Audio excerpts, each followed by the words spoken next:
ఇది OBS recording on. Okay.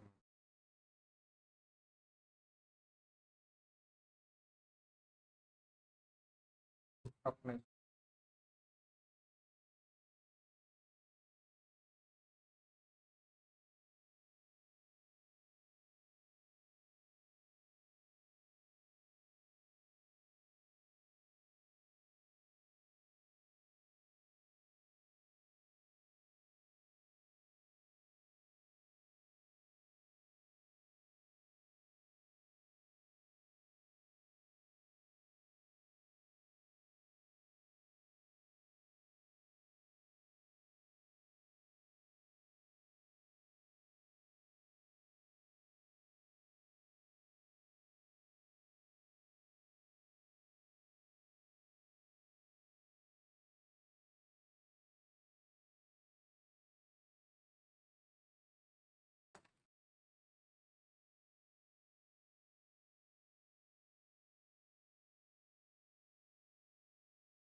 Hello.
Okay అమ్మా.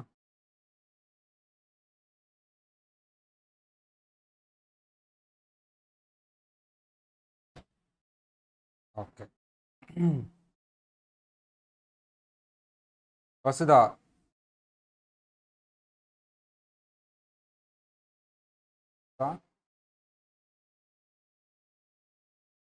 ఆడిబుల్లా? Audibility check. Yes, sir. So cost of improvement, cost of first format చెప్పండి అమ్మా. What is the format of capital gain? Vasudha, నువ్వు నిన్న చెప్పావుగా, ఇవాళ వసుధ చెప్తుంది. వసుధ చెప్పమ్మా, ఫార్మాట్ చెప్పు, capital gain format. Full value consideration minus expenses on transfer, net consideration minus cost of acquisition or indexed cost of acquisition minus cost of improvement or indexed cost of improvement, long-term capital gain or short-term capital gain minus Okay. exemptions, net long-term capital Yeah. gain or short-term capital gain. So ఫార్మాట్లో అన్నీ discuss చేసాం. అసలు last one is the exemptions. Exemptions 2 సెక్షన్స్లో చెప్పాడు. Section 54, section 10.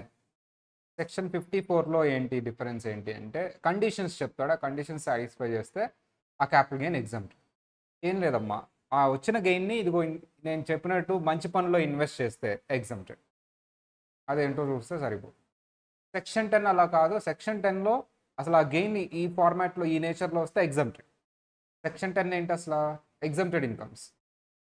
అంటే section 10లో చెప్పాడంటేనే condition ఏం లేదు. ఇంకా ఆ సెక్షన్ 10లో అది కవర్ అయిందంటే ఇంకా అది ఎగ్జామ్టెడ్. ఫస్ట్ 54 చూద్దాం. Section 54 to 54 GB. 54 section is very important both for final and inter. A asset transfer చేస్తే ఎప్పుడు క్యాపిటల్ గెయిన్ వస్తుంది? అసెట్ ట్రాన్స్ఫర్ చేస్తే. ఏ అసెట్ ట్రాన్స్ఫర్ చేస్తే మాత్రమే 54 అప్లై అయ్యింది సార్ అంటే residential house property, land or building apartment date. Residential house property transfer చేస్తే capital gain వస్తే నువ్వు 54 క్లెయిమ్ చేసుకున్న ఎలిజిబిలిటీ వస్తుంది. ఫర్ ఎగ్జాంపుల్ నేను రెసిడెన్షియల్ హౌస్ ప్రాపర్టీ ట్రాన్స్ఫర్ చేయను, నాకు క్యాపిటల్ గెయిన్ ఉంది, బట్ గోల్డ్ సేల్ చేస్తే వచ్చింది ఆ క్యాపిటల్ గెయిన్. గోల్డ్ 54 అప్లై అవుతుందా? గోల్డ్ సేల్ చేస్తే క్యాపిటల్ గెయిన్ 54 ఎప్పుడు అప్లై అవుతుంది? రెసిడెన్షియల్ హౌస్ సేల్ చేస్తే అప్లై. హౌస్ ప్రాపర్టీ హెడ్లో ఉంటుంది, అది రెంట్ వస్తే, బట్ సేల్ చేస్తే క్యాపిటల్ గెయిన్కి వస్తుంది. ఆ క్యాపిటల్ గెయిన్కి ఎగ్జామ్షన్ ఇవ్వాలి, 54 తీసుకోవాలి అంటే ఫస్ట్ కండిషన్ ఏంటమ్మా? 54 రావాలంటే రెసిడెన్షియల్ హౌస్ ప్రాపర్టీ సేల్ చేస్తున్నారు, అప్పుడు మాత్రమే. Individual or HUF, individual or HUF వీళ్ళిద్దరికి మాత్రమే సెక్షన్ 54 వస్తుంది ఎగ్జామ్షన్. కంపెనీకి రాదు. ఎందుకు రాదు? కంపెనీకి రెసిడెన్షియల్ హౌస్ ఉంటుందా? లేదు. పార్ట్నర్షిప్ ఫామ్కి రెసిడెన్షియల్ హౌస్ ఉంటుందా? ఉండదు. మరి ఎవరికి మాత్రమే రెసిడెన్షియల్ హౌస్ ఉంటుంది? Individual HF. లాజికల్లీ యాక్చువల్ చెప్పక్కర్లేదు అది, ఎందుకంటే రెసిడెన్షియల్ హౌస్ మాత్రమే రావాలంటే వాళ్ళిద్దరికే ఉంటుంది అని స్పెసిఫై చేశాడు. Next, period of use, position of asset, how long. Long term అయితేనే రెసిడెన్షియల్ హౌస్ సేల్ చేసావు కానీ షార్ట్ టర్మ్ గెయిన్ వచ్చింది, సెక్షన్ 54 ఎగ్జామ్షన్ తీసుకోవచ్చా? రెసిడెన్షియల్ హౌస్ లాంగ్ టర్మ్ అవ్వాలంటే మినిమం ఎంత పీరియడ్ హోల్డ్ చేసి సేల్ చేయాలి? 24 months. సో లాంగ్ టర్మ్ అయి ఉండాలి. ఇది కూడా సేమ్ నేచర్, ఏ నేచర్ ఆఫ్ గెయిన్కి మాత్రమే ఇది అప్లై అవుతుందమ్మా? Long term. సార్ ఏం చేస్తే నాకు ఈ గెయిన్ వస్తుంది సార్? ఏం చేస్తే ఈ గెయిన్ వస్తుంది? ఏం చేస్తే వస్తుంది sir gain? One residential house property అంటే ఎందులో ఇన్వెస్ట్ చేయాలమ్మా? New asset. అంటే నువ్వు మళ్ళీ అది వచ్చిన గెయిన్ని ఇలా నేను చెప్పినట్టు ఇన్వెస్ట్ చేస్తే, ఎందులో ఇన్వెస్ట్ చేస్తే? New capital asset. ఏంటి అది స్పెసిఫై చేస్తాడు. రెసిడెన్షియల్ హౌస్ సేల్ చేసావు, మళ్ళీ ఇన్వెస్ట్ చేసేది కూడా ఎందులో ఉండాలి? రెసిడెన్షియల్ హౌస్ అయి ఉండాలి. ఇల్లు అమ్మేసాను, ఇల్లు కొనుక్కున్నా. So one residential house. But చిన్న వాళ్ళకి మోడీ తాతయ్య 2 రెసిడెన్షియల్ హౌస్ ఇచ్చారు. అంటే ఫర్ ఎగ్జాంపుల్ సార్, ఒక హౌస్ ఉంది, దాన్ని సేల్ చేసాము.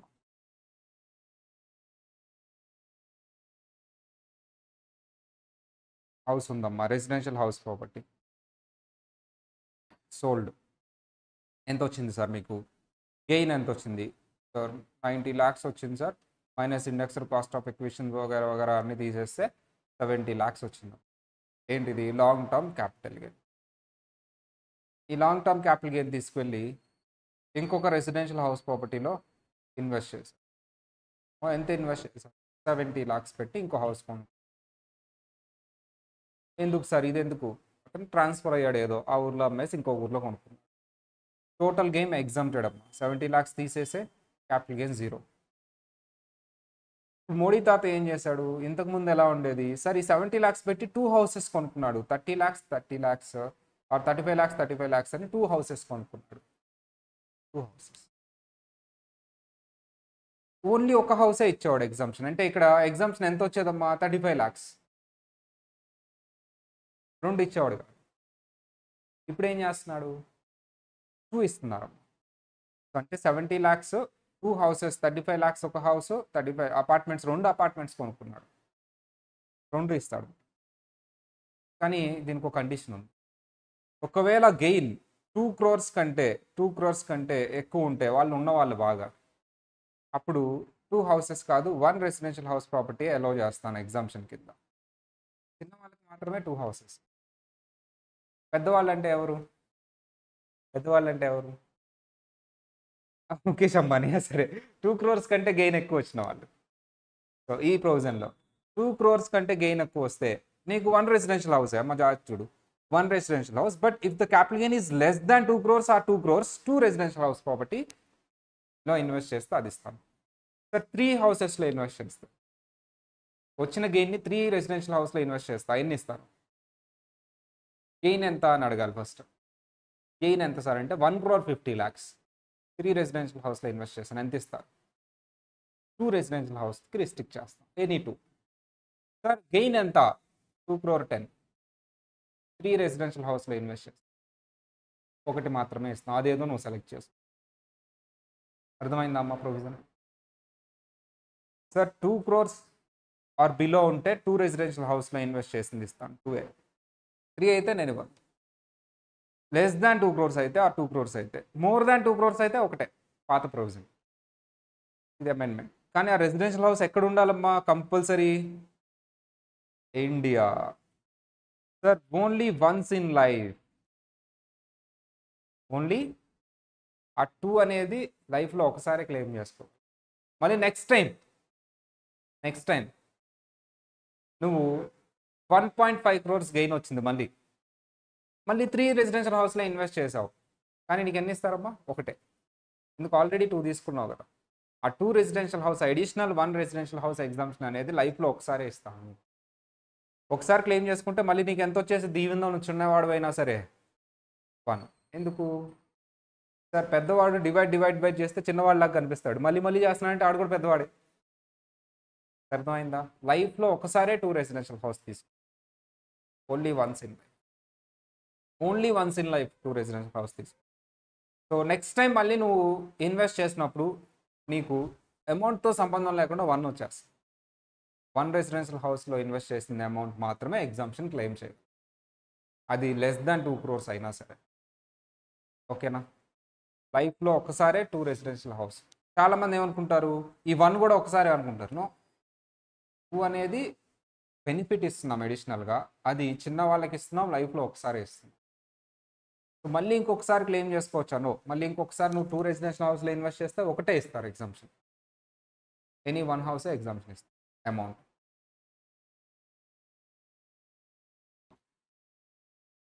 నాకు డౌట్ వచ్చింది sir, 2.1 crores long term capital gain on sale of residential house property. వస్తుందా కూడా చెప్పాలి దీనికి ఆన్సర్. ఎంత వచ్చింది గెయిన్? ఇప్పుడు ఇన్వెస్ట్ చేసిన అమౌంట్ 2 హౌసెస్లో అయితే ఎగ్జామ్షన్ 2 హౌసెస్ ఇస్తావా, 1 హౌస్ ఇస్తావా చెప్పాలి. ఇన్వెస్ట్ చేసింది 2 రెసిడెన్షియల్ హౌస్లో ఇన్వెస్ట్ చేస్తే ఎగ్జామ్షన్ ఇస్తారు, కానీ 2 హౌసెస్లో ఇన్వెస్ట్ చేస్తా, ఎన్ని ఇస్తారు ఎగ్జామ్షన్? ఎన్ని హౌసెస్ ఇస్తారు ఎగ్జామ్షన్ అమౌంట్? 1. సో నేనేం చేశాను, అతను ఏం చేశాడమ్మా, మిస్టర్ ఏ అనే అతను చాలా క్లెవర్ అమ్మా. ఇతనికి ఐడియా ఉంది ట్యాక్స్, వాళ్ళ ఆడిటర్ చెప్పారు, సార్ బై మిస్టేక్ కూడా 2 హౌసెస్లో ఇన్వెస్ట్ చేయొద్దు, ఒకటే ఇస్తారు, ఒక హౌస్నే చూసుకొని కొనుక్కోండి. ఇతను ఏం చేశాడు, ఇలా 2 హౌసెస్ చూశాడు, బాగా నచ్చినాయి. 2 హౌసెస్ పక్క పక్కనే ఉన్నాయి. ఇప్పుడు 2 హౌసెస్ కొంటే ఏమైంది? ఒకటే ఇస్తారు ఎగ్జామ్షన్. ఇతను 2 హౌసెస్ కొన్నాడు, కానీ కొనే ముందు ఓనర్ ఒకడే ఆ 2 హౌసెస్. కొనే ముందు ఏం చేశాడంటే ఈ వాల్ తీసేవన్నాడు.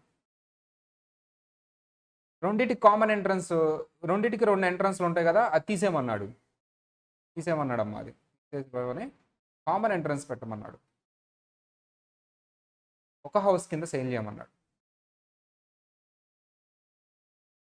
జస్ట్ వాల్ తీసేసాడు అంతే, కామన్ ఎంట్రన్స్ పెట్టాడు. ఇది ఒక హౌసే అని చెప్పాడు డిపార్ట్మెంట్. అలౌ చేస్తారా చేయరా?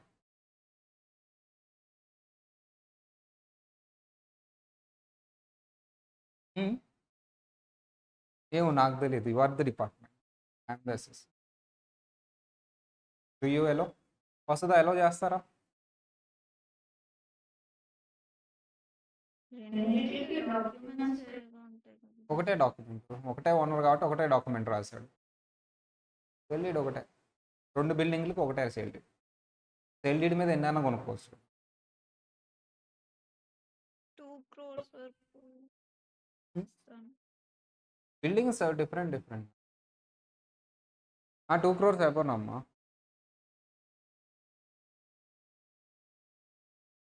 ఈ బిల్డింగ్కి కొంచెం, ఈ బిల్డింగ్కి కొంచెం, మొత్తం కలిపి 2.1 crores.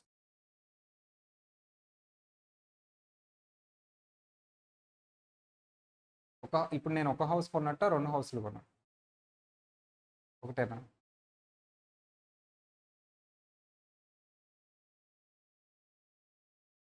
మీరు డిపార్ట్మెంట్ అమ్మా, ఎలా చేస్తారో చేయరు. ఇన్కమ్ ట్యాక్స్ ఆఫీసర్ ఎలా చేయరు? వస్తుందా? అలో చేస్తాను ఏదో చేస్తావమ్మా. సార్. రియాలిటీలో ఏమైంది సార్? ఇలా ఏంటంటే ఏం చేస్తారు మీరు 2 హౌసెస్ వాల్ తీసేస్తే ఒక హౌస్ అయిపోద్దా అని అలో చేయలే. ఎస్ఎస్సి కోర్టుకి వెళ్ళాడు. ట్రిబ్యునల్లో ఎవరు గెలిచారు? డిపార్ట్మెంట్ గెలిచింది. హైకోర్టుకి వెళ్ళాడు, ఎవరు గెలిచారు? డిపార్ట్మెంటే గెలిచింది. సుప్రీంకోర్టుకి వెళ్ళారు, ఎవరు గెలిచారు? ఎస్ఎస్సి గెలిచాడు. If the house has a common entrance then it treat it as a one house irrespective of documents, irrespective of sale dates. If it has a common entrance, treat it as a one house. Give the exemption. Yeah. For the benefit of SSC 54 frame చేసాం. అతనేదో పాపం కొట్టుకున్నాడు, invest చేశాడు, ఆ wall తీసేసాడు, ఒక house లాగా వాడుకుంటున్నాడు. Residential హౌస్లో అమ్మేసి మళ్ళీ residential house పడుతుంటే అలౌ చేయాలి దాన్ని. మళ్ళీ స్ట్రిక్ట్గా ఉండకూడదు ఈ ప్రొవిజన్ దగ్గర. దాన్ని ఒక హౌస్ కింద క్రియేట్ చేసి అలో చేయండి అని సుప్రీంకోర్టు జడ్జిమెంట్ చెప్పి yes it is allowed. Yes it is allowed. Yes it is allowed.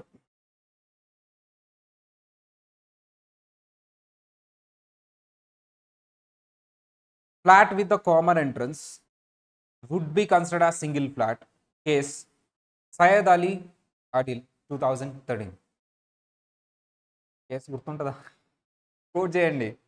Common entrance ఉండి సుప్రీంకోర్టు అమ్మా, సుప్రీంకోర్టు జడ్జిమెంట్, కామన్ ఎంట్రన్స్ ఉంటే దాన్ని సింగిల్ ఫ్లాట్ లాగా ట్రీట్ చేయండి. కేసు అన్న గుర్తుంటుందా? ఆ పేరు ఊరికే అలీ, కేస్ సయ్యద్ అలీ చాలు. నేను చెప్పిందే కాకపోతే మిస్టర్ ఏ అన్నాను. మిస్టర్ ఏ అంటే Ali, same as it is. కేసులన్నీ నేను అలా ప్రజెంట్ చేస్తూ ఉంటాను.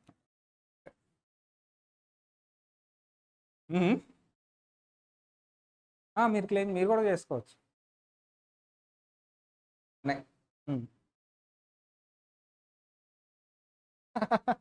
అంతే కదా, మనం వేద్దాం రెండు. I'm also doing law start చేశాను. ఎందుకంటే యాక్చువల్లీ చాలామంది క్లయింట్లు ఏ వెళ్తాం ఇప్పుడు కోర్టుకి వెళ్తాం అని చెప్పేసి సర్లే ఎంతో కొంత కట్టేద్దాం అంటారు. టెస్టింగ్ ఆఫీసర్ వీళ్ళు అయితే కొన్ని మరీ దారుణంగా అడుగుతారు అనమాట. ఎట్లా అంటే డిజలౌడ్ ఇది కూడా డిజలౌడ్, ఇది అసలు డిజలౌడ్ అంటారు. సో దట్స్ వై ట్రిబ్యునల్ దగ్గరే కొన్ని సాల్వ్ అయిపోతూ ఉంటాయి. వాళ్ళు అందరూ లాయర్, మళ్ళీ ఆ లాయర్కి ఇదంతా చెప్పాలి, వాళ్ళకి నాలెడ్జ్ ఉండదు.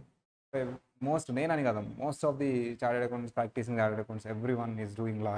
ఈవెన్ మా బాస్ సీనియర్ ఉంటారు, మా సీనియర్ బాస్ అనకూడదు, మా సీనియర్ అప్పట్లో నేను ఆర్టికల్ చేసినప్పుడు సూపర్ సీనియర్, అతను ఓన్గా ప్రాక్టీస్ పెట్టినాడు.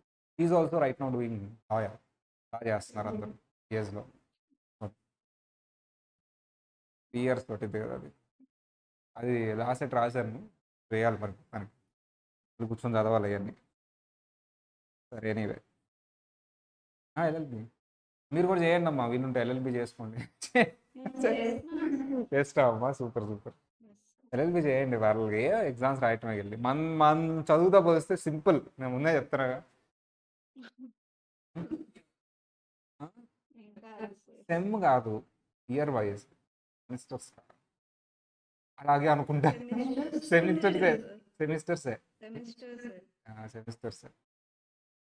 జీరో నాలెడ్జ్ అమ్మా. ఏదో ఎగ్జామ్ హాల్ టికెట్ ఇస్తారు, ఆ ముందు రోజు బుక్లు చూసి వెళ్ళి రాయి స్టార్ట్. ఇంకా స్టార్ట్ చేయాలి, ఐ హ్యావ్ టు స్టార్ట్.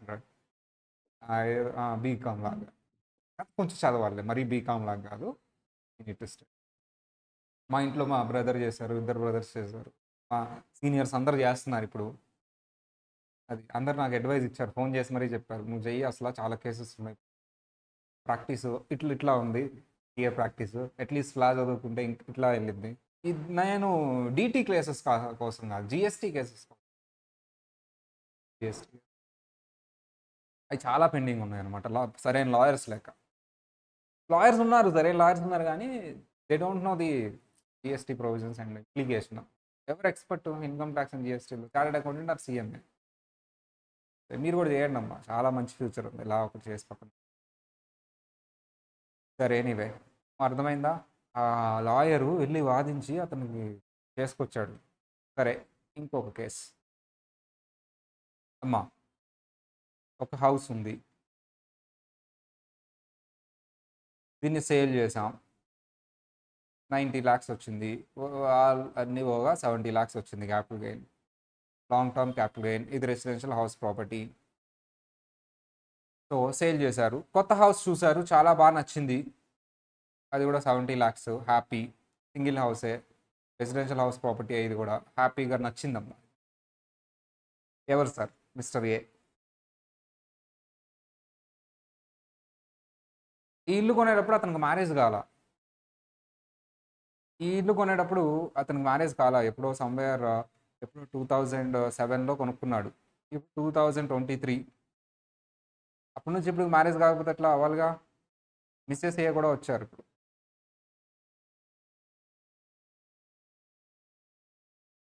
కొత్త హౌస్ కొంటున్నాం, ఎవరి పేరు మీద పెట్టాలి?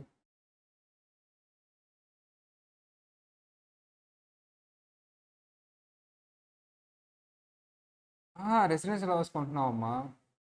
అంతకుముందు అంటే పెళ్లి కాలేదు కాబట్టి నీ పేరు మీద కొనుక్కున్నావు, ఇప్పుడు నీకు పెళ్ళి అయింది, ఎవరి పేరు మీద పెట్టాలి అది? ఎవరి పేరు మీద రిజిస్టర్ చేయించాలి? నీ పేరు మీద చేసుకుంటా, అవునా? రేపు వస్తాను, పెళ్ళైన తర్వాత వస్తా నేను. సేమ్ మీ వాళ్ళు ఆన్సర్ ఏం చేశారు క్లాస్లో, ఒకసారి వీడియో చూడమ్మా. హౌస్ కొని ఆయన పేరు మీద పెట్టుకుంటాడంటే ఇంక ఇట్లా ఎన్ని పెట్టుకున్నాడు. కట్టిన డబ్బులు ఏం లేవు, నీ హౌస్ అమ్మా అది. ఓ, కట్టిన డబ్బులు ఉంటేనే ఆమె పేరు మీద పెడతావా? నీ డబ్బులు అయితే ఆమె పేరు మీద పెట్టావా? రికార్డెడ్ ఇది. వస్తాను, పెళ్లి రోజు వస్తాను నేను, పిలుస్తావుగా నన్ను? మా ఒక్క నిమిషం వీడియో చూసి పెళ్లి చేసుకోమ్మా. సరే, ఆమె పేరు మీద పెట్టమని గొడవ చేసి, చిన్న గొడవ అంతే, వెళ్ళిపోతాను లేకపోతే. ఏమో నాకు తెలియదు. సో మళ్ళీ ఆ కేసు ఎందుకని చెప్పేసి, సో సరే అని చెప్పేసి న్యూగా కొనే హౌస్ వైఫ్ పేరు మీద పెట్టాడు. ఆ క్యాపిటల్ గెయినే ఇన్వెస్ట్ చేశాడమ్మా, కానీ అతని పేరు మీద కాదు. ఇన్వెస్ట్ చేసింది ఎవరు? మిసెస్ ఏ. క్యాపిటల్ గెయిన్ వచ్చింది ఎవరికి? మిస్టర్ ఏ. ఏ ఇన్వెస్ట్ చేస్తే నేను ఇస్తా అన్న ఎగ్జామ్షన్, ఏ ఇన్వెస్ట్ చేస్తే ఎగ్జామ్స్ ఇస్తా అన్న. నువ్వు ఇన్వెస్ట్ చేసావా? చేయలా.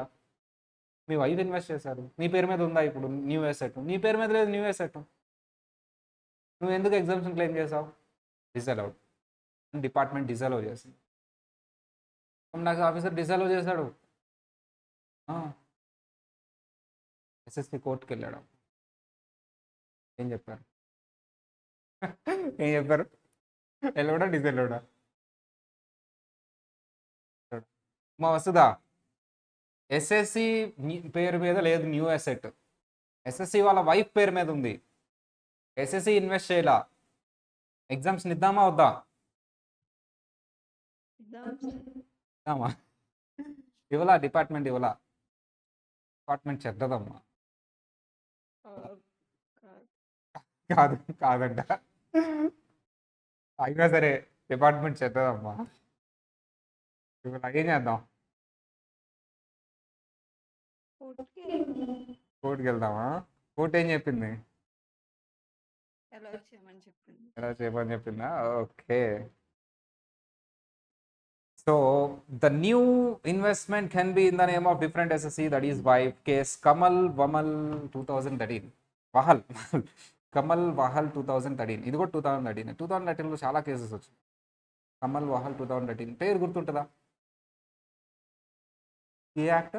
అదే, వాట్ ఎవర్ ఇయర్ అలా గుర్తుపెట్టుకోండి సార్. డిఫరెంట్ ఎస్ఎస్సి మీద కూడా ఉన్నా సరే మేము అలో చేస్తాను. డిఫరెంట్ ఎస్ఎస్సి అంటే మీ ఫ్రెండో లేకపోతే కాదు, మీ ఫ్యామిలీ మెంబర్, మీ డిపెండెంట్ అయితే సరిపోతుంది. దట్ ఈస్ వై అలో చేశారమ్మా. ఏ కేసు అమ్మా? కేస్ కమల్ వహల్, ఫ్యామిలీ బయట వాళ్ళందరినీ క్లెయిమ్ చేసుకోవచ్చు కదా అబ్బా. Different SSC means year dependent family. Okay children కూడా, ఓన్లీ వైఫ్. ఫ్యామిలీ అంటే ఇన్కమ్ ట్యాక్స్లో డెఫినేషన్ అమ్మా, నువ్వు అనుకున్న ఫ్యామిలీ కాదు. ఇన్కమ్ ట్యాక్స్లో డెఫినేషన్లో ఫ్యామిలీ అంటే ఏమొస్తుంది? Spouse, children, dependent parents, dependent brother and sister, వీళ్ళే ఫ్యామిలీ అంటే. తర్వాత వస్తుందిలే definition, family as per income tax అని. అదే డిఫరెంట్ ఎస్ఎస్సి అంటే స్పెసిఫై చేసింది కోర్టు ఫ్యామిలీ అని. సో కమల్ బహల్ 2000 చదువుకోవాలి మరి, పేరు గుర్తుపెట్టుకోండి. నెక్స్ట్ ఇంకో కేస్, ఒక హౌస్ ఉందమ్మా, దీన్ని సేల్ చేసాం, 70 lakhs వచ్చింది, 90 lakhs అన్ని తీసేగా 70 lakhs వచ్చింది లాంగ్ టర్మ్ క్యాపిటల్ గెయిన్. ఓకేనా? So long term capital gain 70 lakhs వచ్చింది. దీన్ని ఇన్వెస్ట్ చేయాలి రెసిడెన్షియల్ హౌస్ ప్రాపర్టీలో. చేయాలనుకున్నాడు కానీ ఏమైంది సార్ అంటే, వెరీ సింపుల్ సార్, పెద్ద హౌస్ ఉంది, 70 lakhs హౌస్ రావట్లేదని ఇతను వీళ్ళ ఫ్రెండు కలిపి తీసుకున్నారు రెసిడెన్షియల్ హౌస్. వీళ్ళకి ఆల్రెడీ రెసిడెన్షియల్ హౌస్ ఉంది, హైదరాబాద్లో తీసుకొని రెంట్కి ఇద్దాం అనుకున్నారు. హైదరాబాద్లో 70 lakhs రాదు, ఒక 70 lakhs యాడ్ అవ్వాలి. వీళ్ళ ఫ్రెండ్ కూడా ఇంకొంచెం డబ్బులు వేసుకొని ఏంటి వచ్చిన రెంట్ని ఇద్దరు సగం సగం చేస్తారు. జాయింట్ ఓనర్షిప్ అంటారు దాన్ని, ఏమంటారమ్మా? Joint ownership. ఇతను 70 lakhs ఇన్వెస్ట్ చేశాడు, వీళ్ళ ఫ్రెండ్ ఒక 50 lakhs ఇన్వెస్ట్ చేశాడు. టోటల్ 1,20 lakhsకి వస్తుంది. హైదరాబాద్లో 1,20 lakhsకి వచ్చేస్తుంది ప్రాపర్టీ. 70 lakhsకి అయితే రారు. చక్కగా ఒక విల్లా కొనుక్కున్నారు, దాన్ని రెంట్కి ఇస్తున్నారు, హ్యాపీగా రెంట్ వస్తుంది, ఇద్దరు షేర్ చేసుకుంటారు. పాయింట్ ఏంటంటే ఇక్కడ ఎగ్జామ్షన్ ఇస్తారా ఎవరా సార్? ఒకప్పుడు ఏంటి 2 houses అని, ఇక్కడ ఒక హౌసే కంప్లీట్గా కొనలేదు. 2 houses అంటే ఆలోచించాలి, ఒకటే ఇవ్వాలా 2 ఇవ్వాలా, అసలు ఇక్కడ ఒకటే కంప్లీట్గా లేదు. ఎగ్జామ్ ప్రొవిజన్లో ఏం చెప్పాడు? New asset should be A residential house property అన్నాడు. ఇక్కడ కంప్లీట్ హౌస్ ప్రాపర్టీ కాదుగా. డిపార్ట్మెంట్ ఏం చేసిందమ్మా? డిపార్ట్మెంట్ చెడ్డది. ఏం చేసిందమ్మా డిపార్ట్మెంట్? ప్రొవిజన్ ఏం చెప్పారు? రెసిడెన్షియల్ హౌస్ కంప్లీట్గా కొనాలన్నారు. నువ్వేంటి కంప్లీట్గా కొనాలి, హాఫే కొనుక్కున్నావు, మిగతా షేర్ వచ్చావు. ఈజ్ ఎలా కంప్లీట్ కొనుక్కొని రా అన్నావు, అప్పుడు ఎలా చేస్తాం? ప్రొవిజన్ అదే కదా చెప్పింది, 1 రెసిడెన్షియల్ హౌస్ ప్రాపర్టీ. నువ్వు 1 రెసిడెన్షియల్ హౌస్ ప్రాపర్టీ కొన్నావా? నువ్వు హాఫ్ కొన్నావు, లేదా పావు కొన్నావు. పావులు హాఫ్లు చెప్పలేదు కదా అక్కడ. Is allowed. ఏం చేద్దాం? ఎలా చేద్దామా వద్దా? కోర్టుకి వెళ్ళాం, మీరే కోర్టు చెప్పండి అమ్మా. రిజల్వడా? అదేంటి, కొన్నాగా హౌస్ ప్రాపర్టీ పూర్తిగా ఉండాలా అమ్మా? వస్తుందా? కోర్టు అమ్మా, జడ్జి గారు వెళ్ళాడు అని చెప్పారు. ఏమ్మా కంప్లీట్గా లేదు కదమ్మా.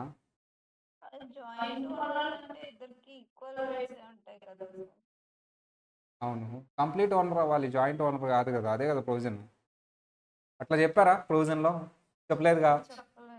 కోర్టు అది చెప్పింది. మేము అట్లా చెప్పామా జాయింట్ ఓనర్ అయితే డిఎల్ఓ చేయకూడదని. So if the property more than 1 SSC ఉండొచ్చు, అదర్ కో ఓనర్స్ కూడా ఉండొచ్చు, then 1 co owner then release ఏంటి, if the property has more than 1 SSC and the other co owners release the property to one of the co-owner, then release can claim against 154 on entire property case TN Aravinda Reddy. అంటే ఏంటంటే actually కొంచెం modify చేసాలి కేసుని. So ఈ కేసుని ఇక్కడ present చేస్తాను. If the property purchase by more than 1 SSC joint owners and other co-owners release the property to one of the co-owner of the, అంటే ఇప్పుడు మిస్టర్ ఏ ఉన్నాడమ్మా, ప్లస్ మిస్టర్ బి ఉన్నాడమ్మా, plus mister C ఉన్నారమ్మా, ముగ్గురు కలిసి ఆ property purchase చేశారు. మళ్ళీ వీళ్ళిద్దరు కలిపి దాన్ని ఎవరికి రెంట్కి ఇచ్చారు? ఏకి. ఏ ఉండటానికి రెంట్కి ఇచ్చారు, కానీ ఏ ఒక్కడే కొనుక్కున్నాడు దాన్ని? నో, ఎవరు కూడా కొనుక్కున్నారు. అంటే ఇప్పుడు ఏ రెంట్ పే చేయాలి, ఎవరెవరికి పే చేయాలి? బీకి సికి రెంట్ పే చేయాలి. కానీ ఏ కూడా ఒక ఓనరే, కానీ బీకి సికి రెంట్ ఎందుకు పే చేస్తున్నాడు? కో ఓనర్స్ వాళ్ళు ఉండట్లేదు, ఇతను ఒక్కడే ఉంటుంది. ఇప్పుడు ఏకి ఎగ్జామ్షన్ ఇస్తారా? ఎస్ ఇస్తారు. And claim 54 on the entire property.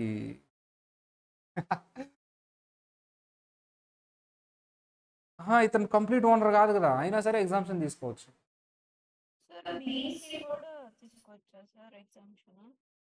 మా బీసీ ఎగ్జామ్షన్ తీసుకోవడానికి వీల్లేదు.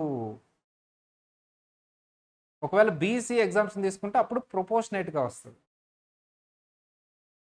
ఒకసారి ఎగ్జామ్షన్ క్లెయిమ్ చేసుకో. ఈ కేసు అర్థమైందా? కో ఓనర్స్ ఉన్నప్పుడు మళ్ళీ one of the co owner then property to one of the co owners then release can claim the lessee can claim the mister A కదా ఈ కేసు. అర్థమైందా? ఎవరు ఆక్యుపై చేశారు దాన్ని? ఏ. కానీ ఓనర్స్ ఎంతమంది? ముగ్గురు. బీసీ క్లెయిమ్ చేసుకోవడానికి వీల్లేదు, ఏనే క్లెయిమ్ చేస్తుంది. ముగ్గురు ఆక్యుపై చేయలేదు, అప్పుడు ముగ్గురికి ప్రపోర్షనేట్గా వస్తుంది. ముగ్గురు ఓనర్లు కాబట్టి అర్థమైందా? ముగ్గురికి ప్రపోర్షనేట్గా వస్తుంది, వాళ్ళు ఎంతెంత ఇన్వెస్ట్ చేస్తారో అంత. ఈ కేసులో ఏకి కంప్లీట్గా వస్తుంది. ఎందుకు? రెసిడెన్షియల్ హౌస్ ప్రాపర్టీ కింద వాడుతున్నాడు. ఆక్యుపేషన్ ఉంది ఏది కాబట్టి. లీజ్ డాక్యుమెంట్ ఏ కింద ఉంది, లెస్సీ అవుతున్నాడు అతను. ఇదిగో బీసీ అతనికి మళ్ళీ లీజ్ ఇచ్చారు దాన్ని. అంటే ఒకటి అర్థం చేసుకోండి, నిజానికి బీసీ ఎవరికి లీజ్ ఇచ్చేసారు? తీసుకెళ్ళి ఏకి. అందులో ఎవరు స్టే చేస్తున్నారు? ఏ. నిజానికి ఏకి ప్రపోర్షనేట్ రావాలి కదా. అసలు డిపార్ట్మెంట్ ఏమంటుంది? అసలు ఇవ్వని అంటుంది. ఏమంటాడు? నా షేర్ నాకు ఇవ్వంటాడు. కోర్టు ఏముంది మధ్యలో వచ్చి మొత్తం తీసుకోండి. ఎందుకు? నువ్వే ఉంటున్నావు కదా, మొత్తం తీసుకో. అదే ముగ్గురు ఉండకపోతే ప్రపోర్షనేట్. డిపార్ట్మెంట్ అసలు ఇవ్వని అంటుంది డిపార్ట్మెంట్. ఎందుకు? ప్రొవిజన్లో ఏం చెప్పారు? కంప్లీట్ పావు హౌస్ అర హౌస్ కాదు, కంప్లీట్ కొనుక్కోవాలని ఇవ్వనంది అసలు. ఎస్ఎస్సి ఏమంటాడు? నా షేర్ నాకు ఇవ్వు, ఏదో ఒకటి కొన్నా కదా, ముక్కో పావు ముక్క అర ముక్క అంటాడు. అసలు కోర్టు ఏమంది? నువ్వు లెస్సీ అయ్యా, మొత్తం తీసుకో నువ్వు అంది. లెస్సీగా కాదు అనుకోండి, రిలీజ్ లేదంటే ప్రపోర్షనేట్. అది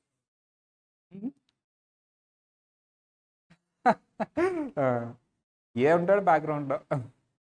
అమ్మ ఈ కేసు అర్థమైందా? ఎవరి పేరు గుర్తుంటుందా? టిఎన్ అరవింద రెడ్డి. ఇప్పటికి 3 కేసు లాస్ చెప్పాను.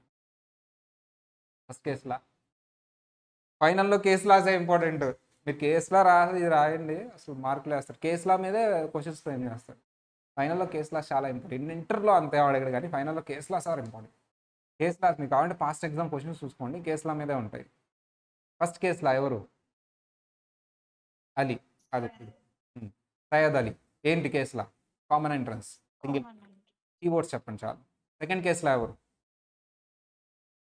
విమల్ కాదు, నువ్వు ఎగ్జామ్లో విమల్ రాయద్దు, కమల్. యాక్చువల్లీ క్లాస్లో అంతకుముందు కమల్ అనే స్టూడెంట్ ఉన్నాడమ్మా.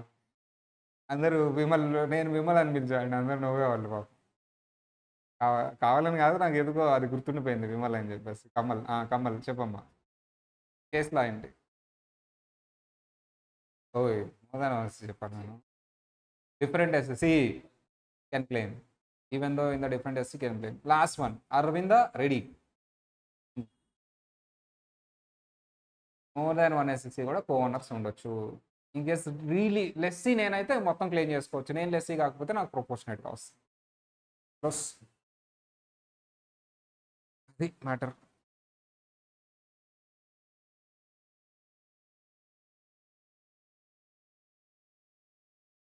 ఇది residential house property. So 90 lakhs sale చేశాను. క్యాపిటల్ గెయిన్ అంతా కంప్యూట్ చేస్తే 70 lakhs వచ్చింది, లాంగ్ టర్మ్ క్యాపిటల్ గెయిన్. ఇది ఏం చేస్తే నాకు ఎగ్జామ్షన్ వస్తుంది? సెక్షన్ 54 ఎగ్జామ్షన్ వస్తుంది. ఏం చేస్తే ఇన్వెస్ట్ చేయటం అంటే 2 types. We should invest in other residential house property. I have 2 options to invest in residential house property. What are those 2 options?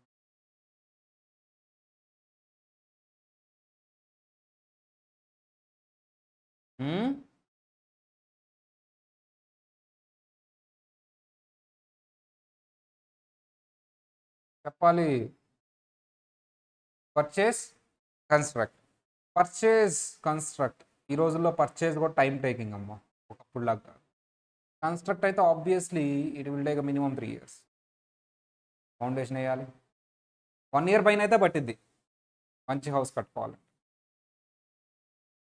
డిపార్ట్మెంట్ని వెళ్ళి అడిగారు, మొత్తం క్లెయిమ్ చేశాడు. ఏంటా క్లెయిమ్ చేసావు, ఏది రెసిడెన్షియల్ హౌస్ అంటే దా చూపిస్తాను. కంప్లీట్ అయిందా? అవ్వలేదు. అయ్యింది 2 years. డిపార్ట్మెంట్ అంటుంది కంప్లీట్ అయిన తర్వాత క్లెయిమ్ చేసుకో అంటుంది. అంటే ఇప్పుడు మొత్తం క్యాపిటల్ గెయిన్ కట్టాలా నేను ట్యాక్స్? అవునే కదా, కరెక్టే కదా. క్యాపిటల్ గెయిన్ ఈ ఇయర్లో వచ్చింది, వేరే ఇయర్లో కంప్లీట్ అయింది. నువ్వు ఒక పని చేయి, క్యాపిటల్ గెయిన్ ఆ ఇయర్కి పోస్ట్ పోన్ చేయి. వద్దంట, అవ్వదు. ఈ ఇయరే క్యాపిటల్ గెయిన్ కంప్యూట్ చేయాలంట. మరి ఎగ్జామ్షన్ ఇప్పుడు ఇచ్చేయి. ఇంకోటి వచ్చాడమ్మా, అసలు స్టార్టే చేయలేదు. ఏంటంటే కడతాను. సో యాక్ట్లో ఏం చెప్పాడు, పర్చేజ్ అయితే 2 years టైం ఇవ్వండి, కన్స్ట్రక్షన్ అయితే 3 years టైం ఇవ్వండి అని చెప్పాడు. పర్చేజ్ అయితే 1 year బిఫోర్, అంటే ఆ సేల్ చేయక ముందు 1 year బిఫోర్ కూడా పర్చేస్ చేసుకోవచ్చు.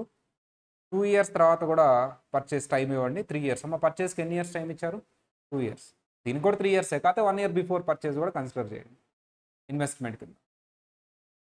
ఇది సేల్ చేయకుండా ఎలా కొంటాడు సార్? డబ్బులు ఉన్నాయేమో, నీకెందుకు? లోన్ తీసుకున్నాడేమో, అంతే కదమ్మా.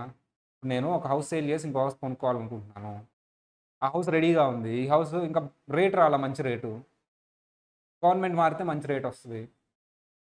అంతకుముందు మామయ్య ఉన్నాడు, రేట్ లేదు, ఇప్పుడు బాబాయ్ వచ్చాడు, రేట్ వస్తుంది, కొంచెం బాగుదాం. కానీ ఇది ఉండదుగా అప్పటి వరకు, ఏది ఉండదు, ఈ హౌస్ ఉన్నదిగా, అంతే కదమ్మా, ఈ హౌస్ ఉండదు.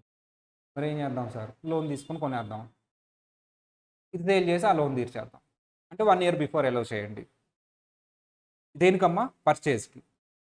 2 years వరకు టైం ఇవ్వండి. కన్స్ట్రక్షన్కి అయితే ఎన్ని ఇయర్స్ టైం ఇవ్వండి? ట్రాన్స్ఫర్ చేసిన డేట్ దగ్గర నుంచి 3 years. ఇప్పుడు ఇతను వస్తాడు, ఎగ్జామ్షన్ ఇవ్వు అన్నాడు. నువ్వు కొనలేదు కదా అంటే, అక్కడ చూడు ఎన్ని ఇయర్స్, 3 years టైం ఇచ్చారయ్యా, కొంటానులే అప్పుడు. అమ్మా అట్లా ఎన్ని ఇయర్స్ టైం ఇచ్చాడు? 3 years. అవి కొంటాను, కన్స్ట్రక్ట్ చేస్తాను మొత్తం, ఒకవేళ చేయకపోతే అప్పుడు వచ్చి అడుగు అంటాడు. ఇద్దామా వద్దా?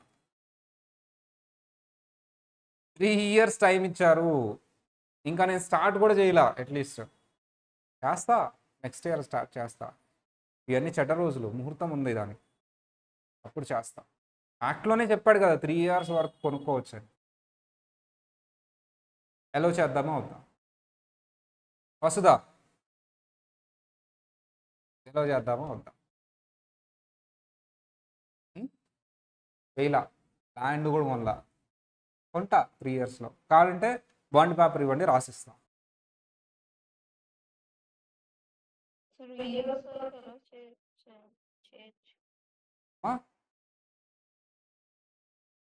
యాక్చువల్లీ ఎగ్జామ్షన్ క్లెయిమ్ చేశాడమ్మా, ఏ రెసిడెన్షియల్ హౌస్ కొనలేదు, కన్స్ట్రక్షన్ కూడా స్టార్ట్ చేయలేదు, ఎవరిని అడిగితే నేను కొంటాలే 3 years టైం ఉంది కదా అన్నాడు. నా మీద నమ్మకం లేదా అంటున్నాడు డిపార్ట్మెంట్ దగ్గరకు వచ్చి. ఉండదా? సరే నా మీద నమ్మకం లేకపోయినా యాక్ట్ చెప్పింది కదా, యాక్ట్లో చెప్పిన టైం ఇవ్వాలి కదా మన. యాక్ట్ ఏమన్నా ఇయరే కొనేయాలని చెప్పిందా? 3 years ట్రాన్స్పోర్టేషన్ చేసిన 3 years ఇచ్చిన టైము. యాక్టే, మీ యాక్టే చెప్పిందిగా, ఎలా చేయండి, చేసేద్దామా? వస్తుందా? చేద్దామా వద్దా? వద్దు సార్, వద్దు. ఏమైనా కొంటే అప్పుడు సార్. ఏ మా నమ్మకం లేదా మా మీద? కొంటాం కదా మేము, టైం ఇచ్చారు కదా మీరు, ఇదిగో పర్చేజ్ 1 year బిఫోర్ 2 years ఉంది కదా యాక్ట్లో.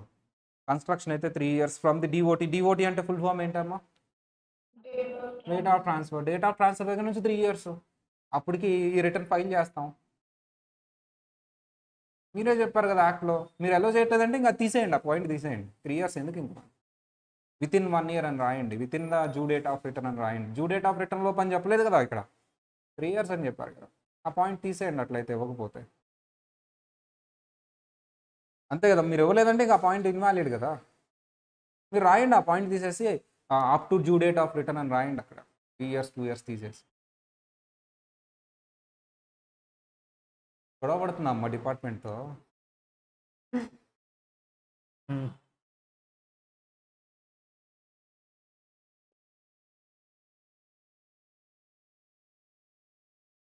ఏం కండిషన్ చెప్పండి, డిపార్ట్మెంట్ మీరు కదా. మీరు డిజలో చేసేటట్టయితే ఆ పాయింట్ తీసేయండి, ఎలో చేసేటట్లయితే ఏం చేయాలో చెప్పండి. ఎలోడా డిజెలోడా? వస్తుందా చెప్పమ్మా?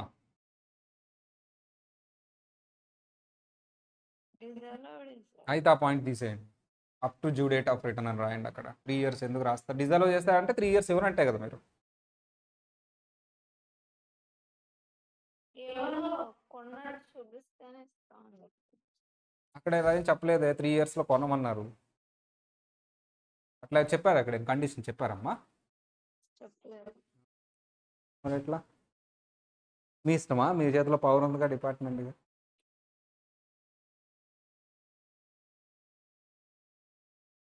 సూపర్ఫిడెన్స్ ఉండాలి చెప్తారు మీరు. యాక్ట్ కాకుండా ఏదైనా చెప్తారుగా, మాకు యాక్ట్లో ఉన్నా చెప్పండి. మీరు డిపార్ట్మెంట్ లాగా మాట్లాడుతున్నారుగా మీరు. కంప్లీట్ డిపార్ట్మెంట్ వాళ్ళు కూడా ఇంతే అడుగుతారమ్మా. అప్పుడు చెన్నైలో ఉన్నప్పుడు డిపార్ట్మెంట్ హియరింగ్స్కి వెళ్ళేవాళ్ళం. మొత్తం తప్పే అంటే వాళ్ళు అన్ని బుక్స్ అన్ని తీసుకురావండి అంటే మేమేం చేసేవాళ్ళం, ఆర్టికల్స్ తీసుకెళ్ళి మొత్తం బుక్స్ తీసుకెళ్ళి వేసేవాళ్ళం. ఇవన్నీ అది ఇవన్నీ అర్థం కావట్లే, మళ్ళీ ఎక్సెల్ వేయండి పెద్ద ఎక్సెల్ వేసి ఇచ్చేసేవాళ్ళం చూసుకోండి. ఇవి కూడా మొత్తం తప్పే అనేవాళ్ళు. ఇంకా తీసుకొస్తారు, ఇంకా తీసుకెళ్ళేవాళ్ళం. జరిగిద్ది ఒక 6 నెలలు జరిగిద్ది అది. అలా హియరింగ్ అంటారు దాన్ని.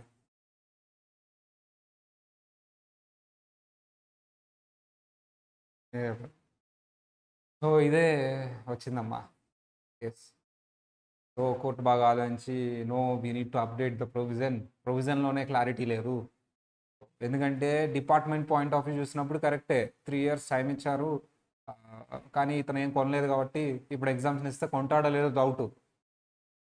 ఎస్ఎస్సి పాయింట్ ఆఫ్ చూసి డిజర్వ్ చేస్తే 3 years టైం అనేది ఇన్వాలిడ్ అవుతుంది ఆ పాయింట్.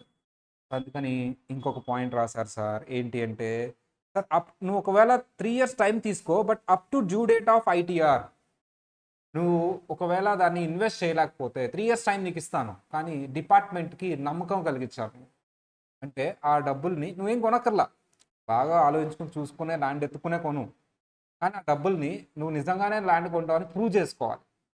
ప్రూవ్ చేసుకోవాలంటే ఆ డబ్బులు వాడేసేయాలా, నీ దగ్గర ఉండాలా? నీ దగ్గర ఉండాలి. నీ దగ్గర ఉంటే కాదు.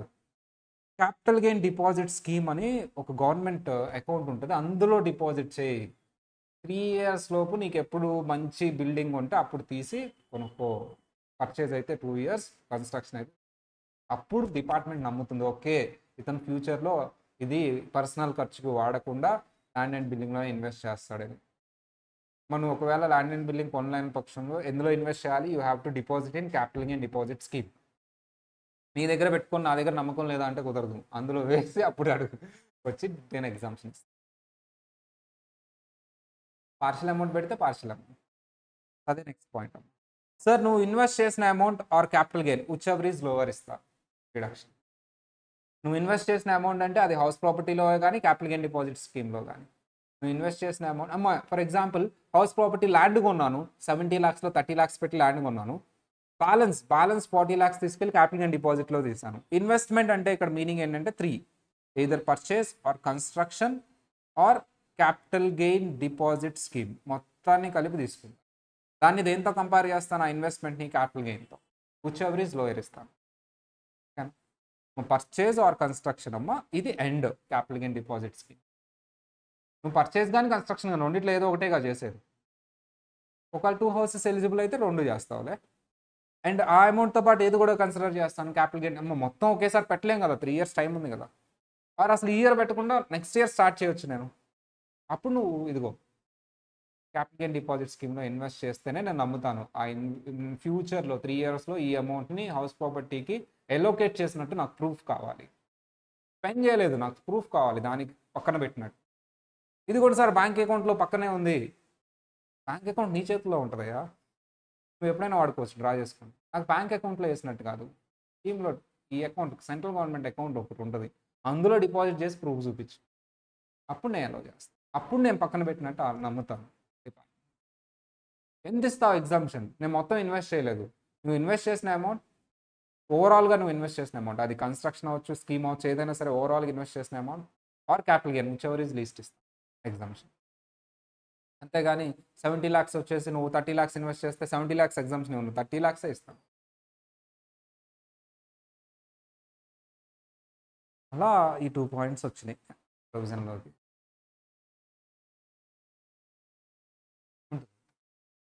నార్మల్గా అది గవర్నమెంట్ ఏమి ఇస్తుందో అందరికి తెలిసిందే. మీ సేవింగ్స్ అకౌంట్కి ఎంత ఇంట్రెస్ట్ వస్తుందో అంతే వస్తుంది.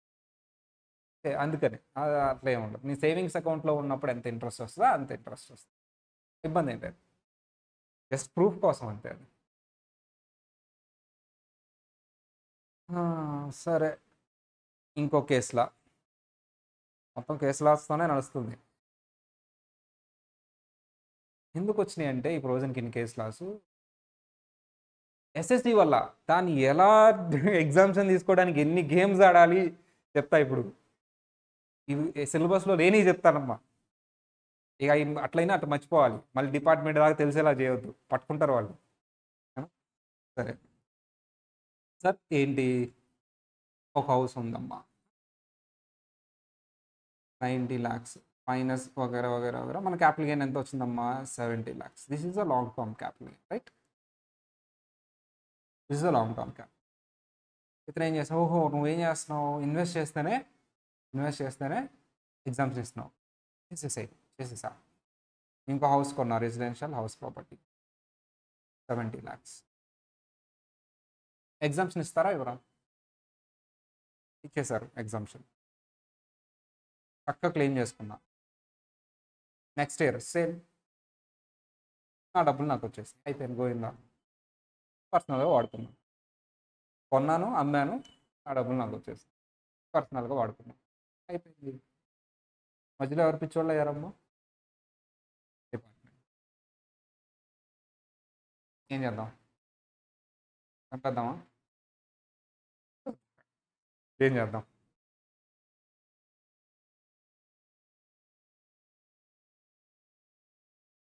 ఏముంది, ఎగ్జామ్షన్ తీసుకుంటున్నాడు, అమ్మేస్తాడు. ఎందుకు వచ్చిన గొడవ? అతను ఏదో పర్సనల్గా వాడుకుని వాళ్ళ అమ్మాయి పెళ్లి కోసమో లేకపోతే ఏదో ఖర్చు ఉంది ఆయనకి. ఆడిటర్ చెప్పాడు ఓన్లీ రెసిడెన్షియల్ హౌస్ కొంటేనే ఎగ్జామ్షన్ వస్తుందని, సరే కొనరా, మళ్ళీ అమ్మాయి.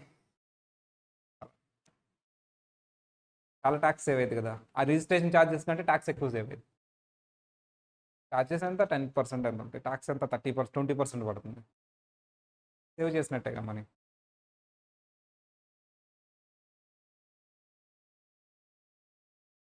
మంచిది, మంచి ఐడియా.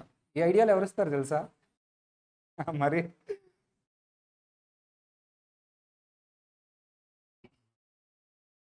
అందుకని డిపార్ట్మెంట్కి మనకు అడుసలు పడదు. వాళ్ళు ఎస్ అంటే మనం నో అంటాం, మనం నో అంటే వాళ్ళు ఎస్ అంటారు.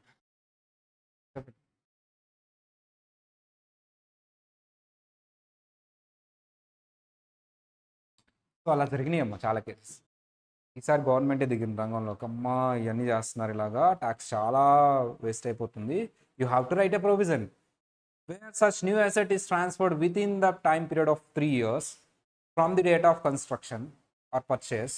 ఎక్విజిషన్ డేట్ నుంచి కానీ, ఆ కొత్త అసెట్ ఎక్వైర్ చేసిన దగ్గర నుంచి కానీ, కన్స్ట్రక్షన్ కంప్లీట్ అయిన దగ్గర నుంచి కానీ, ఎన్ని ఇయర్స్ లోపు ఆ new asset 3 years minimum hold చేయాలి నువ్వు. లాకిన్ పీరియడ్ ఎంతమ్మా నీకు న్యూ ఇయర్స్లో? 3 years. 3 years తర్వాత నీ ఇష్టం. 3 years మినిమం హోల్డ్ చేయాలి. 3 years తర్వాత సేల్ చేస్తే నో ప్రాబ్లం. బట్ 3 years లోపు నువ్వు అసెట్ని సేల్ చేస్తే నీకు ఇచ్చిన ఎగ్జామ్షన్ టాక్సిబుల్ చేస్తాను. ఎలా టాక్సిబుల్ చేస్తాను? ఆ న్యూ అసెట్కి కాస్ట్ ఆఫ్ ఎక్విజిషన్ అని తీసేయాలి కదా. యాక్చువల్లీ అందులో ఇన్వెస్ట్ చేసినందుకే కదా నేను ఎగ్జామ్షన్ ఇచ్చింది. ఆ కాస్ట్ ఆఫ్ ఎక్విజిషన్లోంచి ఈ ఎగ్జామ్షన్ తీసేస్తా. ఫర్ ఎగ్జాంపుల్ దాన్ని టాక్సిబుల్ డైరెక్ట్గా చేయట్లేదు, నేను ఇండైరెక్ట్గా చేస్తున్నా, లింక్ చేసి. ఈ 70 lakhs ఈ అసెట్ సేల్ చేసావు, ఎంతకు సేల్ చేసావు? 1,50,00,000కి సేల్ చేసావు. దీంట్లోంచి కాస్ట్ ఆఫ్ ఎక్విజిషన్ తీసేయాలి కదా. ఎంత cost of acquisition? 70 lakhs minus exemption already given 70 lakhs, 0. 1,50,00,000 is taxable. అంటే నువ్వు ఆ ఎగ్జామ్షన్ టాక్సిబుల్ చేస్తున్నట్టు.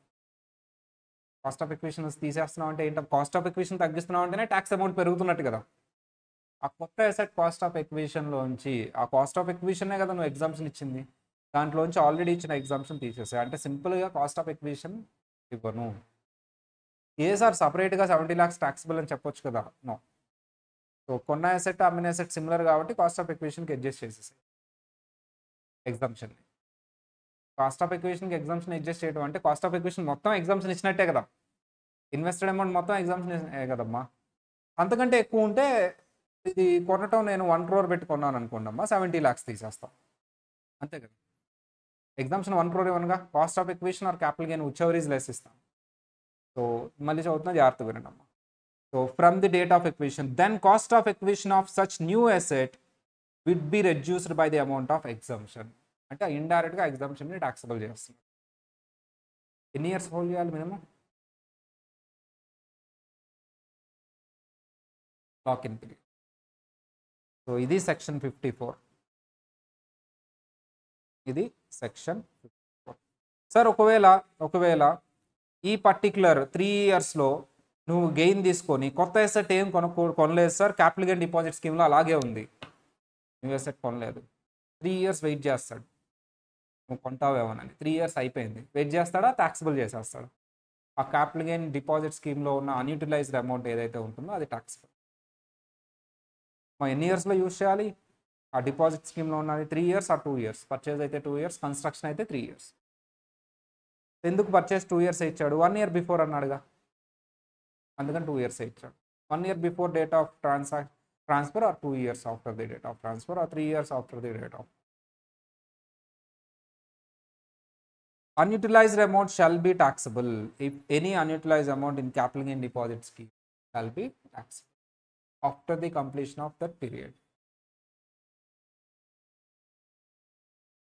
ఇది సెక్షన్ 54 అమ్మా. ఒక 1 minute టైం ఇస్తాం, మొత్తం చదవండి. సెక్షన్ 54 మొత్తం చదవాలి, కంప్లీట్గా చదవాలి. 1 minute time, very important. Star mark, 3 star, 3 star వచ్చేసేయాలి, బ్రెయిన్లో ఫీడ్ అయిపోవాలి మీకు.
కంప్లీటెడ్. చెప్పండి, పార్టిసిపేట్ చేయండి.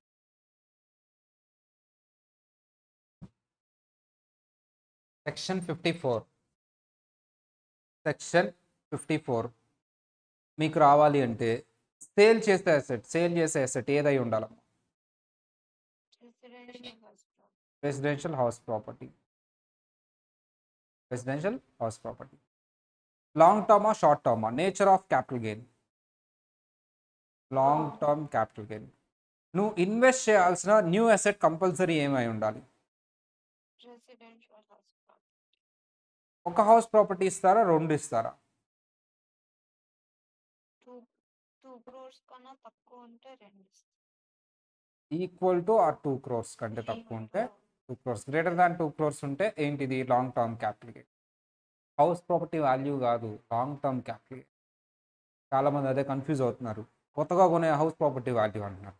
Long term capital gain 2 crores కంటే తక్కువ ఆర్ ఈక్వల్ ఉంటే 2 houses, ఎక్కువ ఉంటే 1 house.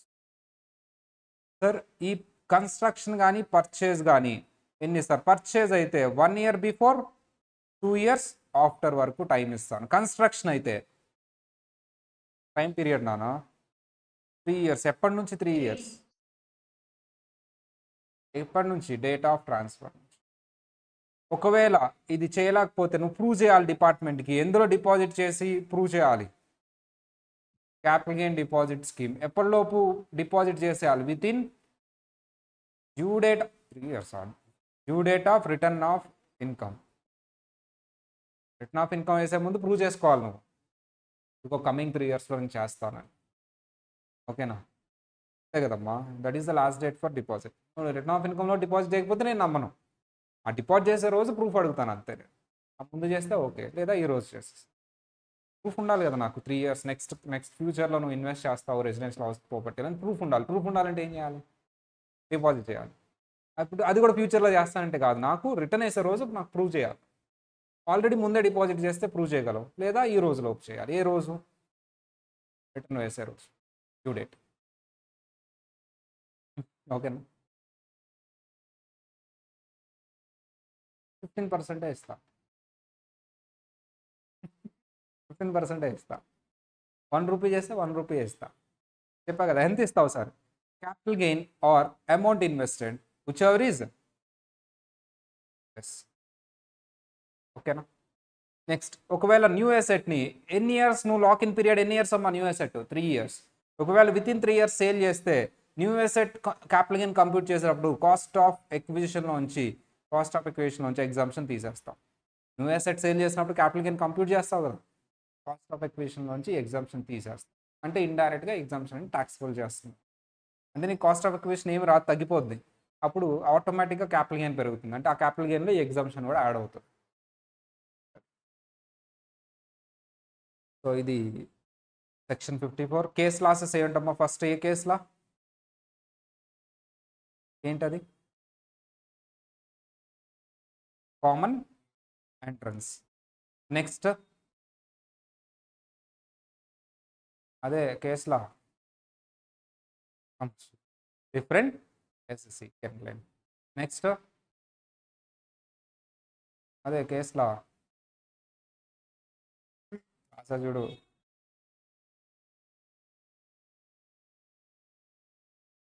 అరవింద్ రెడ్డి. అరవింద రెడ్డి యార్ షార్ట్కట్లో అన్నా గుర్తుపెట్టుకో. Unutilised amount shall be taxable. Okay. Next section 54EC, section 54E ప్యారలల్గా చదువుదాం.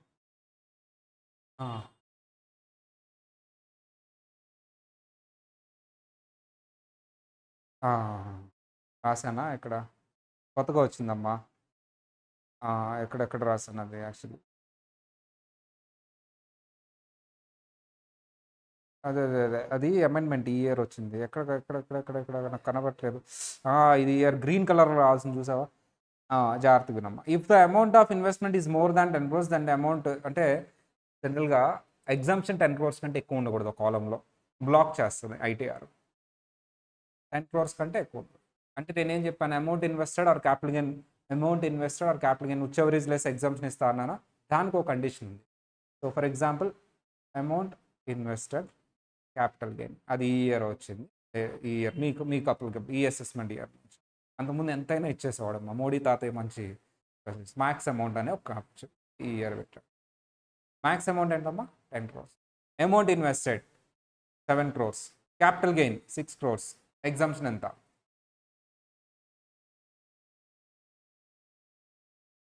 Amount invested 10 crores, capital gain amount invested 12 crores, capital gain 11 crores, maximum amount 10 crores.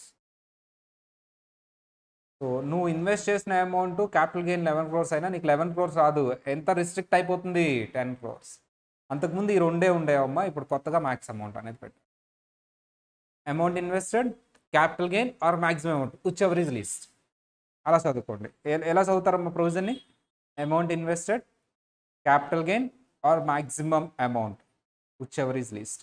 అంతకుముందు ఈ రెండే ఉండేవి, ఇప్పుడు మ్యాక్సిమం అమౌంట్ కూడా. అంతే, సింపుల్. మా ఫార్ములా ఏంటి? Exemption formula amount invested, capital gain or maximum amount whichever is. అది మ్యాక్సిమం అమౌంట్ ఎంత? 10 lakhs. కరెక్ట్, 10 lakhs వేస్తున్నారు అందరూ, 10 crores. ఈ ఇయర్ గ్రీన్ కలర్లో రావాలి. అది మీరు అండర్లైన్ చేసుకోండి. ఏమన్నా మార్కర్ ఉంటే అది హైలైట్ చేసుకోండి. ఐఎమ్ ఎక్స్పెక్టింగ్ అదిలే, లాస్ట్ అటెంప్ట్లో అడిగాడు దాని మీద క్వశ్చన్. ఎందుకు అదేంటి సార్, మా అసెస్మెంట్ ఇయర్కే అది వచ్చింది అంటున్నారు, మరి మాకు అది అడగాల్సింది సార్. మీరు అసెస్మెంట్ ఇయర్ సెకండ్ ఎగ్జామ్ మీది. ఈ అసెస్మెంట్ ఇయర్కి సంబంధించి ఆల్రెడీ జూన్లో ఎగ్జామ్ రాశారు, డిసెంబర్ వాళ్ళ సెకండ్ ఎగ్జామ్ ఇది. అందుకని మీకు ఉంటుంది. జూన్లో ఆల్రెడీ అడిగేస్తాడు దాని మీద 10 crores మీద అన్నమాట. ఇది అర్థమైందా అమ్మా? అది విషయం. ఈసీఈ ప్యారలల్గా చదువుతాం. మా ఈసీఈ రెండు అప్లై అవ్వాలంటే land and building or both any long term capital asset. Any long term capital asset. మా జాగ్రత్తగా వినాలి. So any long term capital asset. ఇక్కడ ఈసీలో ఏంటమ్మా? Land and building or both any SSC. Long term సింపుల్గా చెప్పాలి, long term capital asset. ఇది ఏదైనా సరే సార్, మాకేం అభ్యంతరం లేదు, మీరు ఏ సేల్ చేసినా వాళ్ళు. మీకు క్యాపిటల్ గెయిన్ ఉందా? ఎస్ సార్ ఉంది. సార్ గవర్నమెంట్ దగ్గర డబ్బులు లేవు రోడ్లు వేయడానికి, డ్యామ్లు కన్స్ట్రక్ట్ చేయడానికి, ట్యాక్స్ అమౌంట్లు సరిపోట్లా, పీపుల్ దగ్గర డబ్బులు ఉన్నాయి, ఏం చేస్తున్నారు? వేరే కంట్రీస్లో ఇన్వెస్ట్ చేయటం లేదా ప్రైవేట్ సెక్టార్లో ఇన్వెస్ట్ చేయడం చేస్తున్నారు, కానీ గవర్నమెంట్ దగ్గర అయితే ఎవరు పెట్టట్లా. ఇప్పుడు గవర్నమెంట్ దగ్గర పెట్టాలి అంటే మేము అంత ఇంట్రెస్ట్ ఎక్కువ ఇచ్చుకోలేము. ప్రైవేట్ సెక్టార్లో ఇంట్రెస్ట్ ఎక్కువ వస్తుంది, షేర్స్లో, గోల్డ్లో, వేరే కంట్రీస్లో ఇంట్రెస్ట్ కూడా ఎక్కువ వస్తుంది. గవర్నమెంట్ దగ్గర రాదంత ఇంట్రెస్ట్, కానీ గవర్నమెంట్కి ఇవ్వాలి డబ్బులు. ఏం చేద్దాం? మా దగ్గర ఇన్వెస్ట్ చేస్తే ట్యాక్స్ ఫ్రీ. అదొక్కటేగా మాకు తెలిసింది. ఇంట్రెస్ట్ అయితే ఇవ్వలేము, కానీ ట్యాక్స్ కట్టక్కర్లా. సో మేము కొన్ని బాండ్స్ ఇష్యూ చేస్తాం, ఆ బాండ్స్ కొనుక్కోండి, మీకు ట్యాక్స్ ఎగ్జామ్షన్ వస్తుంది. మీరు షేర్స్ కొనుక్కుంటే ఏం ఎగ్జామ్షన్ ఇవ్వను, నా దగ్గర బాండ్స్ కొనుక్కో, అదేంటి ఇంట్రెస్ట్ తక్కువ వస్తుంది కదా, నీకు ఎగ్జామ్షన్ రావట్లా. సింపుల్. షేర్ మార్కెట్ని డెవలప్ చేయడానికేమో షేర్ మార్కెట్లో ఇన్వెస్ట్ చేయండి, మీకు ఎగ్జామ్షన్ ఇస్తాను. ఈ గవర్నమెంట్కి బాండ్స్ కొనుక్కోవడానికేమో EC. Bonds of national highway authority of India, REC, rural electrification corporation or PF, మా ఫుల్ ఫామ్స్ అన్ని కింద ఇచ్చాను. అంటే ఏంటి? హైవే డెవలప్మెంట్, కొన్ని ఇప్పటికీ కొన్ని విలేజెస్ పవర్ లేదమ్మా, పోల్ చేయలేదు. ఇప్పటికీ కొన్ని రోడ్స్ బాగాలేదు. సో ఇప్పటికీ కొన్ని, సో ఈ పర్టికులర్ ఫారెస్ట్ కార్పొరేషన్స్ కానీ or particular financial irrigation projects కానీ ఇవన్నీ కొన్ని బాగాలేదు. గవర్నమెంట్ ఆ ప్రాజెక్ట్స్ అన్ని చేయాలి కదా, దానికి డబ్బులు కావాలి. అందుకని బాండ్స్ ఇష్యూ చేసి పీపుల్ దగ్గర నుంచి మనీ కలెక్ట్ చేస్తారు. కానీ ఒక్కడ కూడా కొంటావు బాండ్స్, ఇప్పుడు కొంటారు. ఏం చెప్పారు సార్? ఆ బాండ్లో ఇన్వెస్ట్ చేయి, నీ క్యాపిటల్ గెయిన్ అమౌంట్, నీకు క్యాపిటల్ గెయిన్ ఎగ్జామ్షన్ ఇస్తా. సింపుల్. నువ్వు షేర్ మార్కెట్ డెవలప్ చేయాలంటే షేర్స్లో ఇన్వెస్ట్ చేయి, ఈక్విటీ షేర్స్లో, లిస్టెడ్ షేర్స్లో, నీకు క్యాపిటల్ గెయిన్ ఎగ్జామ్షన్ ఇస్తా. మా ఈసీ దేనికి? గవర్నమెంట్ బాండ్స్కి. ఏంటా bonds? NHI, REC, so IFSC, ఇవి ఐఆర్ఎఫ్సి, పిఎఫ్సిఎల్, ఓకేనా? వాటి ఫుల్ ఫామ్స్ కింద ఉన్నాయి. సో ఈసీ దేనికమ్మా? దేనికి? షేర్ మార్కెట్ని బూస్ట్ చేయడానికి. సో అది అంతకుముందు ఎవరు ఇన్వెస్ట్ చేయట్లేదు వాటిని ఇన్వెస్ట్ చేయాలంటే ఏం చేయాలి? ట్యాక్స్ బెనిఫిట్స్ ఇవ్వాలి. అందుకని ఈసీ తీసుకొచ్చారు. సో నువ్వు అలా ఇన్వెస్ట్ చేసి అలా సేల్ చేస్తే కుదరదు. లాకిన్ పీరియడ్ ఎన్ని ఇయర్స్? అందరు చెప్పాలి. లాకిన్ పీరియడ్ ఎన్ని ఇయర్స్? అది ఎప్పుడు? 2007 వరకు. 2018 నుంచి ఎన్ని ఇయర్స్? 5 years. నువ్వు బాండ్లో అట్లా ఇన్వెస్ట్ చేసి ఎగ్జామ్షన్ తీసుకుని అలా తీసేస్తే కుదరదు. ఎన్ని ఇయర్స్ హోల్డ్ చేయాలి? 5 years. ఇప్పుడు 5 years, 2018 తర్వాత నుంచి. సార్ షేర్ మార్కెట్లో కూడా ఎన్ని ఇయర్స్ అమ్మా? 3 years. సార్ అన్లిస్టెడ్ షేర్స్ నుంచి లిస్టెడ్కి అయితే 2 years అమ్మ లాకిన్ పీరియడ్. వేరే క్యాపిటల్ అసెట్ అయితే 3 years లాకిన్ పీరియడ్. మళ్ళీ అగైన్ ఇంకొకసారి ఈసీ దేనికమ్మా? దేనికి? ఎనీ క్యాపిటల్ గెయిన్ గవర్నమెంట్ బాండ్స్లో. సో ఏంటవి? NHI, REC, PFCL, IRFC. So lock in period ఎంత? 3 5? 5. ఇప్పుడు 5. బిఫోర్ 2018 3. అది తీసుకొచ్చింది 2007లో. 2007 to 2018 3 ఇయర్స్. సో 2018 తర్వాత నుంచి 5 ఇయర్స్. సార్ ఈ దేనికి? Listed share market. So unlisted నుంచి లిస్టెడ్ కన్వర్ట్ అవుతుంటే లాక్ ఇన్ పీరియడ్ ఎన్ని ఇయర్స్ అమ్మా? 2 years lock in period. Unlisted shares మా షేర్ మార్కెట్లో ఇన్వెస్ట్ చేస్తున్నావు నాన్న నువ్వు, క్యాపిటల్ గెయిన్ ఏదైనా అవుతావు అన్నాడు. అన్లిస్టెడ్ షేర్స్ కూడా క్యాపిటల్ గెయిన్ వస్తుంది కదా సేల్ చేసినప్పుడు. అది నువ్వు ఆల్రెడీ షేర్స్లోనే ఉన్నావు కానీ అన్లిస్టెడ్ షేర్స్లో ఉన్నావు. ఇప్పుడు నువ్వు ఈక్విటీ మార్కెట్ అంటే స్టాక్ ఎక్స్చేంజ్లో ఇన్వెస్ట్ చేస్తున్నావు. నీకు లాక్ ఇన్ పీరియడ్ ఎంత? 2 ఇయర్స్. ఎనీ క్యాపిటల్ గెయిన్, ఏ క్యాపిటల్ గెయిన్ అయినా అలో చేస్తా, కానీ అన్లిస్టెడ్ షేర్స్ నుంచి కూడా క్యాపిటల్ గెయిన్ వస్తుంది కదా. ఇంకా మిగతా క్యాపిటల్ గెయిన్ ఏదైనా సరే నువ్వు షేర్ మార్కెట్లో ఇన్వెస్ట్ చేస్తే నీకు లాక్ ఇన్ పీరియడ్ ఎంత? 3 ఇయర్స్. అన్లిస్టెడ్ షేర్స్ నుంచి నువ్వు లిస్టెడ్ షేర్స్ కన్వర్ట్ అవుతున్నావు. ఎనీ క్యాపిటల్ గెయిన్ అలౌ చేస్తాను నన్ను, అది కూడా అలౌ చేస్తాను. షేర్ మార్కెట్లో ఇన్వెస్ట్ చేస్తున్నావు, ఎగ్జామ్షన్ ఇవ్వాలి, lock in period 2 years. Sir ఏదో ల్యాండ్ అండ్ బిల్డింగో గోల్డో ఏదో అమ్మేసావు, నువ్వు అసలు షేర్ మార్కెట్లోనే లేవు, అది లిస్టెడ్ అన్లిస్టెడ్ తర్వాత సంగతి. ఇప్పుడు నువ్వు షేర్స్లో ఇన్వెస్ట్ చేస్తున్నావు, ఇది రావాలంటే లిస్టెడ్లోనే ఇన్వెస్ట్ చేయాలి. సో అది అదర్ క్యాపిటల్ అసెట్ అయితే 3 ఇయర్స్ లాక్ ఇన్ పీరియడ్. ఆ capital gain other capital asset సంబంధించింది. So 2 years lock in period. Zero coupon bonds, so specified under 1023, so 2 years for the unlisted shares, so specified. Okay, మా ఎందులో invest చేయాలి? Listed securities, mutual funds, zero coupon bonds. ఏంటమ్మా చెప్పండి మళ్ళీ, ఎందులో invest చేయాలి? Listed securities, mutual funds, zero coupon bonds. Sir ఎప్పటిలోపు invest చేయాలి? Within 6 months from the date of transfer. ఎప్పటిలోపు ఇన్వెస్ట్ చేయాలమ్మా? 6 months. చాలామంది ఏం చేస్తారు తెలుసా, ఇక్కడ రాస్తారా 3 years 2 years తీసుకోవచ్చు. 3 years 2 years ఎక్కడ? నేను చెప్పిన టైం పీరియడ్ 54 దగ్గర. ఇదేంటి 54? ఈసీఈ. టైం పీరియడ్ ఎంత? 6 months from the date of transfer. From the due date of return, from the date of transfer. చాలామంది ఇంకోటి రాస్తారమ్మా, up to due date of return అని రాస్తారు. అసలు up to due date of return ఎక్కడ చెప్పాను నేను? నువ్వు ఒకవేళ 3 yearsలో ఇన్వెస్ట్ చేయకపోతే capital gain deposit scheme up to due date of return prove చేసుకోవాలి కాబట్టి ఆ స్కీమ్ దగ్గర చెప్పాను. దీన్ని చేస్తాను. ఓన్లీ 54 ఉందనుకో, చాలా కంప్లీట్ స్ట్రాంగ్గా ఉంటాడు స్టూడెంట్. ఇప్పుడు 54 ఒకటే కాదు, చాలా వస్తూ ఉంటుంది. అక్కడిది ఇక్కడ ఆ అమౌంట్ ఇక్కడ, ఈ ఫార్ములా అక్కడ రాస్తాడు. మొత్తం రాసేసి ఒక అమౌంట్ తీసుకొచ్చి అదే ఆన్సర్ అంటాడు. అది చాలా క్లారిటీగా చదువుకోవాలి. ఎందుకంటే ఇంకా ఉంది మొత్తం ఇలాంటి 7 కంపారిజన్స్ ఉంటాయి. ఆ 7 ఒకేలా ఉంటాయి, అటు ఇటు రాసేసేలాగే ఉంటాయి. 3 years, 3 years, 6 months, 3 years, మళ్ళీ అక్కడ 2 years అంటాను ఇంకో చోట. 2 ఏంటి? ఇక్కడైతే ఎంతమ్మా? 6 months from the date of transfer. అమ్మా అక్కడ మాక్సిమం ఎంత ఇస్తాను అన్నాను? 10 crores. ఇక్కడ మాక్సిమం ఎంత ఇస్తాను అంటున్నాను? 50 lakhs. స్టూడెంట్ ఏం చేస్తాడు తెలుసా, అక్కడ 10 lakhs రాస్తాడు, ఇక్కడ 50 crores రాస్తాడు. ఇక్కడ మ్యాక్సిమం ఎంతమ్మా? 50 lakhs. ఈసీ మ్యాక్సిమం ఎంత? 50 lakhs. మా ఈ గురించి నువ్వు ఎంతైనా ఇన్వెస్ట్ చేసుకో, మాకేం అభ్యంతరం లేదు. నేను ఇక్కడ ఎగ్జామ్షన్ ఈ సెక్షన్ కింద 50 lakhs ఇస్తాను. ఈ సెక్షన్ కింద 50 lakhs ఇస్తాను ఇయర్కి. సో ఇయర్కి 50 lakhs. ఇది మళ్ళీ చెప్పట్లా, same as it is. EC as it is. ఓకేనా? Copy paste. మా amount invested, capital gain whichever is lower. So maximum amount ఎంత? మా amount invested or capital gain maximum amount 50 lakhs. Amount invested, capital gain or maximum amount 50 lakhs. 50 crores 50 lakhs అక్కడ 54లో 10 lakhs. ఓకేనా? 10 crores. జాగ్రత్త, 10 crores.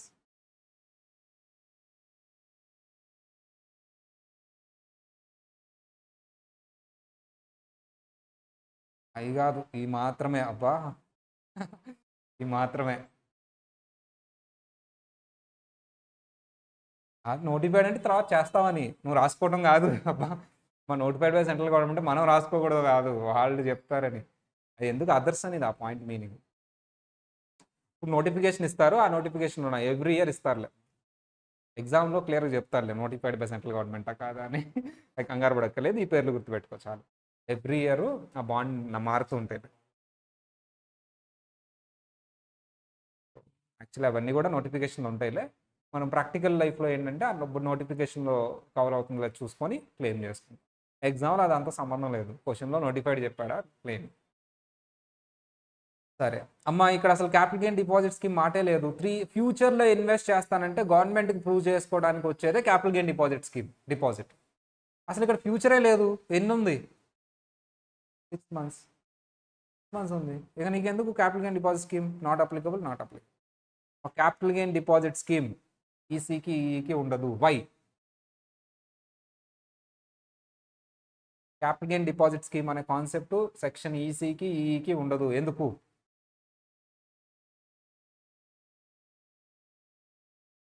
6 monthsలో invest చేయాలి. ఇంక మన future ఏముంది అక్కడ? సార్ ఆ 6 months ఐటీఆర్ డ్యూ డేట్ తర్వాత ఉంటే 3 months ఉండిపోయి 6 months ఐటీఆర్ డ్యూ డేట్ తర్వాత ఉంటే అప్పుడు ఎలా సార్? అంతే కదా. ఒకటి ఆలోచించమ్మా, సింపుల్. ఇయర్ క్లోజ్ అయిన దగ్గర నుంచి, ఇయర్ ఎప్పుడు క్లోజ్ అయింది? మార్చ్. నువ్వు మార్చ్ 31st సేల్ చేసావు for example. April, May, June, July, August, September, October 31st due date. July 31st individual, October 31st వరకు చూస్తాడు. అప్పటి వరకు 6 months, అందుకనే 6 months పెట్టింది. ఓకేనా? ఈవెన్ ఫైల్ చేయొచ్చు, బట్ అప్పటి వరకు చేస్తే చాలు. ఆ ఇయర్ ఎప్పుడు క్లోజ్ అయితే 31st కదా డ్యూ డేట్స్ అన్ని క్లోజ్ అవుతాయి. అది వెరిఫై చేసుకుని అప్డేట్ చేస్తే చాలు. అక్కడ మనం నోటీస్ ఫిల్ చేయాలి. ఆ రోజు మనం ఫిల్ చేసిన తర్వాత ప్రూఫ్లు చూపిస్తే చాలు. నువ్వు ముందుగా ప్రూఫ్ పెట్టొచ్చు, ఫైల్ చేశారు. పెట్టకపోతే అడుగుతాడు, డెఫినెట్లీ నోటీస్ వస్తుంది. అది ప్రాసెస్ అయింది కదా రిటర్న్. అప్లోడ్ చేయాలి ముందుగానే, చేయకపోతే తర్వాత నోటీస్ వస్తుంది. అప్పుడు నిన్న చూపించాలి.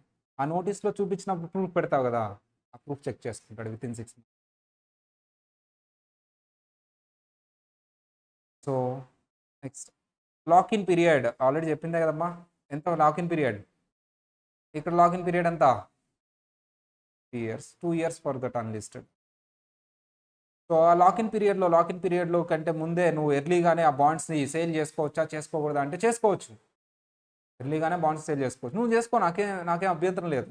గవర్నమెంట్ ఏం ఆపదు, నీ డబ్బులు నీ ఇష్టం. కానీ ఎగ్జామ్షన్ మళ్ళీ ట్యాక్స్ ఏ ఇయర్ అయితే నువ్వు విత్ ఇన్ 5 years అంటే 3rd yearలో నువ్వు సేల్ చేసావు, ఏదైతే ఎగ్జామ్షన్ ఇచ్చానో ఆ లాంగ్ టర్మ్ క్యాపిటల్ గెయిన్ కింద ఆ ఇయర్ ట్యాక్సిబుల్ చేస్తాను. అర్థమైందా సార్? 54కి వీటికి డిఫరెన్స్ ఏంటంటే 54లో కాస్ట్ ఆఫ్ ఎక్విజిషన్లో అడ్జస్ట్ చేస్తున్నాను ఎగ్జామ్షన్.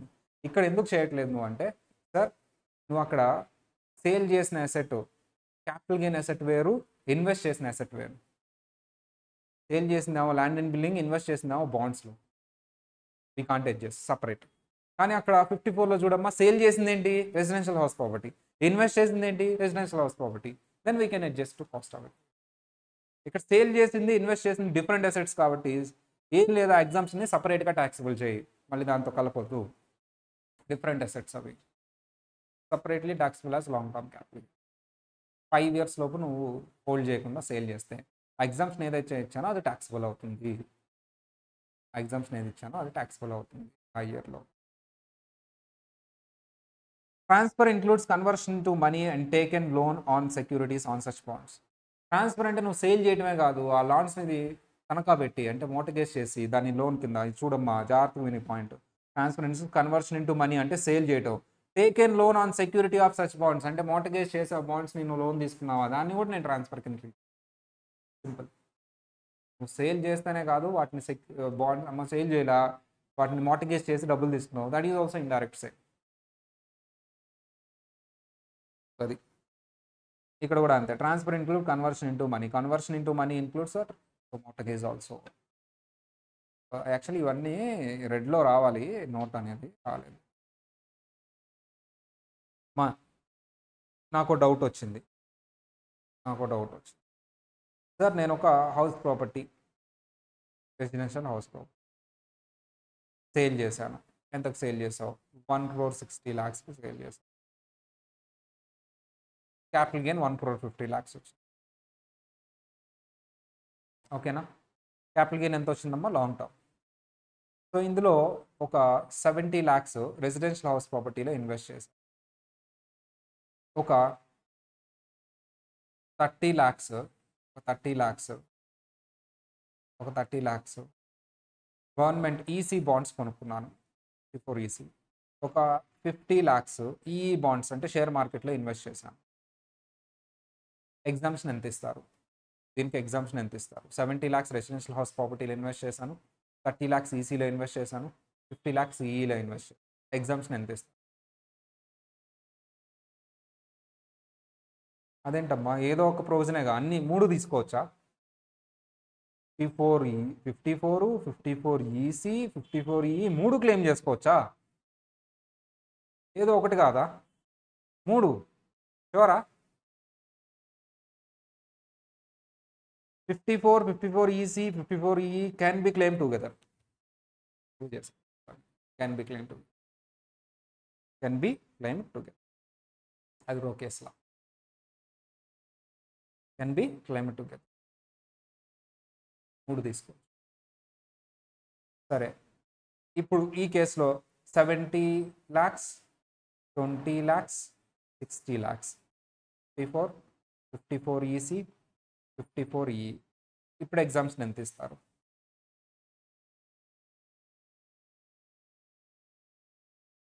ఎందుకు 10 తక్కువ? మ్యాక్సిమం లిమిట్స్ ఎప్పుడు చెక్ చేస్తాం. ఇక్కడ మ్యాక్సిమం లిమిట్ ఎంత? 54లో 54 ఈసీలో మ్యాక్సిమం లిమిట్ ఎంత? 54 ఈలో మ్యాక్సిమం లిమిట్ ఎంత?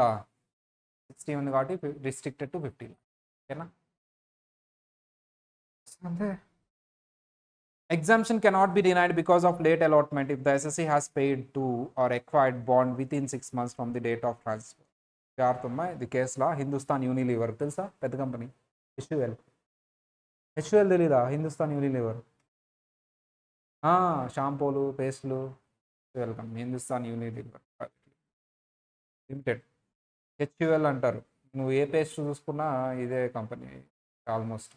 Colgate closeup. వాళ్ళు ఏంటంటే ఈ ఎగ్జామ్షన్ క్లెయిమ్ చేసుకోవడానికి పాపం బాండ్స్ కొన్నారు, డబ్బులు కట్టేశారు గవర్నమెంట్కి. బాండ్స్ అలౌట్ చేయడం లేట్ అయింది. గవర్నమెంట్ అంతా లేట్ కదమ్మా, గవర్నమెంట్ అంటేనే లేటు. అలా కట్టగానే అలా అలౌట్ చేయరు కదా వాళ్ళు. నేను 5th monthలో బాండ్స్ డబ్బులు ఇచ్చాను, అక్వైర్ చేశాను. వాళ్ళు నాకు అలౌట్ చేశారు ఇంకో 5 months టైం తీసుకొని. మొత్తం ఎన్ని మంత్స్? 5 + 5 ఎంత? 10 months. ఇక్కడేమో ఎన్ని మంత్స్ పెట్టారు? 6 months టైం పెట్టారు. నా తప్పే ఉందా? నేను వితిన్ 6 months ఇచ్చాను. డిపార్ట్మెంట్ డిసలవ్ చేశాడమ్మా. ఎందుకు? నువ్వు ప్రూఫ్లో ఏముంది అక్కడ? 10 months ఉంది ఇన్వెస్ట్ చేసిన డేటు.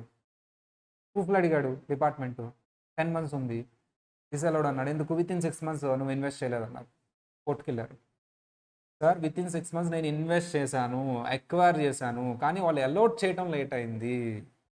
ఇదిగోండి ప్రూఫ్ ఇన్వెస్ట్ చేసినట్టు. అక్వైర్ లేట్గా అలాట్మెంట్ చేశారు, కానీ నేను అక్వైర్ 6 monthsలో చేసేసాను. కోర్టు విన్నది మొత్తం. ఏం చెప్పింది కోర్టు?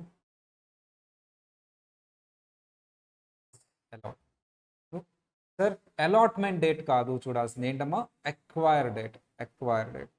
అలాట్మెంట్ డేటా అక్వైర్ డేటా చెప్పాలి అందరూ. Acquire date within 6 months acquire date చూడాలి. Allotment date date of transfer నుంచి 6 monthsలో వాళ్ళు ఎక్వైర్ చేస్తే చాలు. అలాట్మెంట్ లేట్ అయినా సరే మాకు సంబంధం లేదు, నేను అలౌ చేద్దాము. కేసులా ఏంటి? కేసులా హెచ్యుఎల్ అని. ఇప్పటికి 4 కేసులా చెప్పాను ఈరోజు క్లాస్లో. ఫస్ట్ కేసులా ఏంటి? అలీ. సెకండ్ కేసులా అలీ ఏంటి? Common entrance. సెకండ్ కేసులో కమల్ ఏంటి? Different SSC. థర్డ్ కేసులా కవితనా? నువ్వు ఇంపోజిషన్ రాయాలి. ఎప్పుడైనా అనుకున్నావా? అరవింద్ రెడ్డి అమ్మ. నువ్వు ఎప్పుడైనా అనుకున్నావా నేమ్స్ ఇంపోజిషన్ రాస్తానని? ఎప్పుడైనా అనుకున్నావా నువ్వు? ఇప్పుడు రాస్తావు నువ్వు. Aravind Reddy 5 times imposition. అరవింద్ రెడ్డి కేసులా. ఓకేనా? ఏంటి అరవింద్ రెడ్డి? నువ్వు రాయమ్మా, నువ్వు రాయి. 10 times రాయి నువ్వు. More than 1 SSC common 10 times imposition వస్తుందా? అరవింద్ రెడ్డి కేసు పాయింట్ అంతే. ఇక్కడ ఒప్పుకోట్లా మణికంఠ నాకు నాకు ఇంపోజిషన్ ఇస్తాను అమ్మాయికి పార్షియాలిటీ అంటున్నాడు. నువ్వు ఎప్పుడు రాయలేదంట అమ్మాయి అంటే ఇంపోజిషన్ రాసేది. గుడ్ కాల్ అయితే ఇద్దరు రాయండి 5 times ఇంపోజిషన్ అరవింద్ రెడ్డి కేసులో ఇద్దరు తప్పు చెప్పారు. ఇప్పుడు ఇంకో కేసులా చెప్పాను ఏంటది ఏంటి కేసులా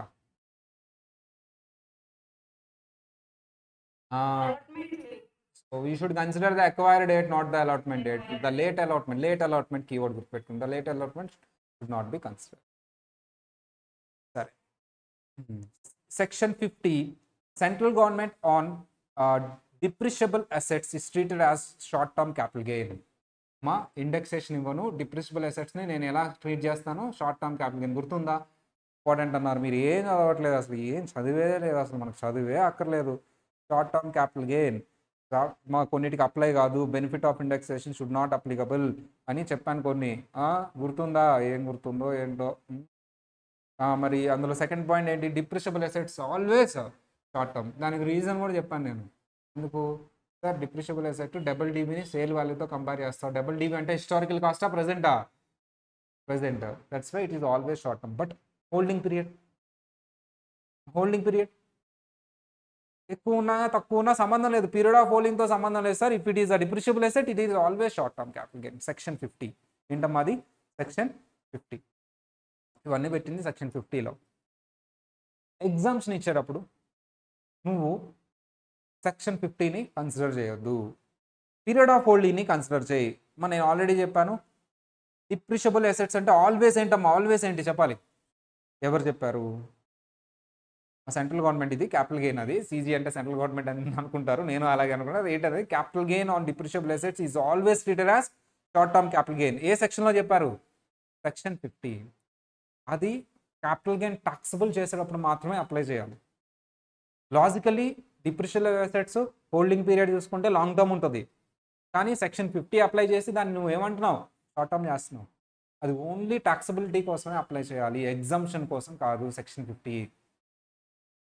నువ్వు ఎగ్జామ్స్ని ఇచ్చేటప్పుడు చూడమ్మా ఎగ్జామ్స్ని ఇచ్చేటప్పుడు ఇదిగో చూడు ఎగ్జామ్స్ని ఇచ్చేటప్పుడు అన్నిటికీ ఏం రాసావు ఇక్కడ లాంగ్ టర్మ్ అంటే డిప్రిషియబుల్ అసెట్ ఎలిజిబుల్ అవుతుందా ఎలిజిబుల్ అవుదా జనరల్లీ 50C ఎందుకంటే అక్కడ షార్ట్ టర్మ్ అని కనిపిస్తుంది. షార్ట్ టర్మ్ అని నువ్వు 50C టాక్సబిలిటీ కోసం రాయాలి.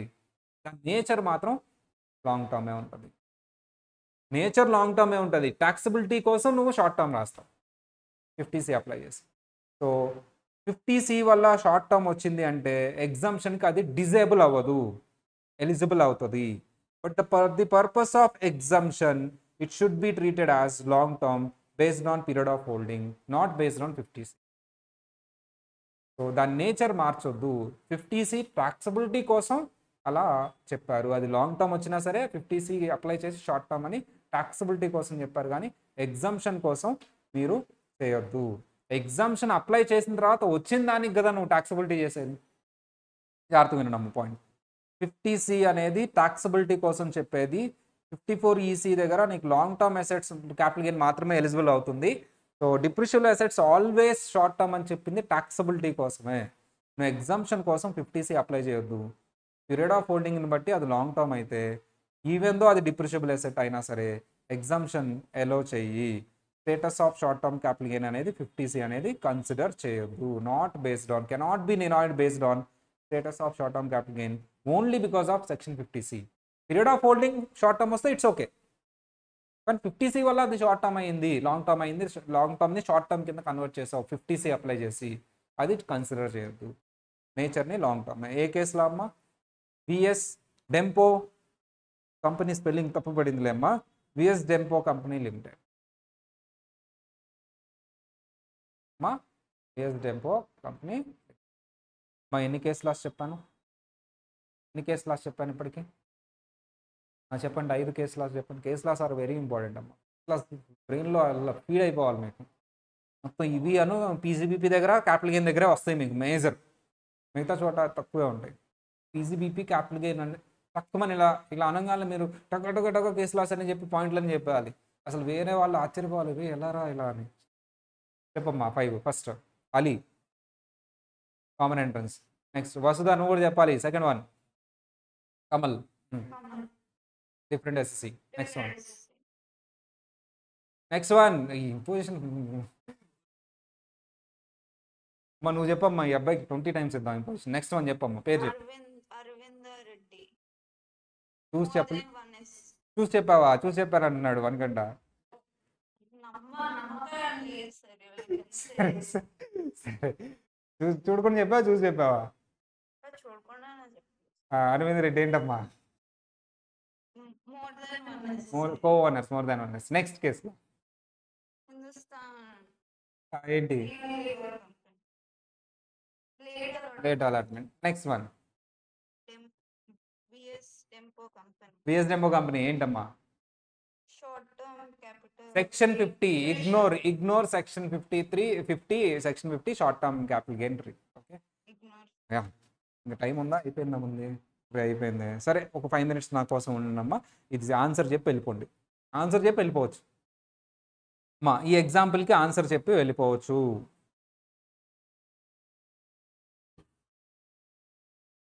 చెప్తారా లేదా?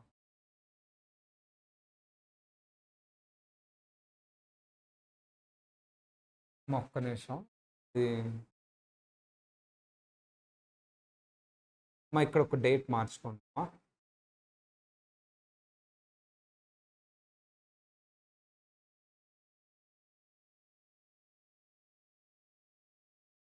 2022 చేసుకోండి. డిసెంబర్ 2022. 2018 కాస్త డిసెంబర్ 2022 చేసుకోండి.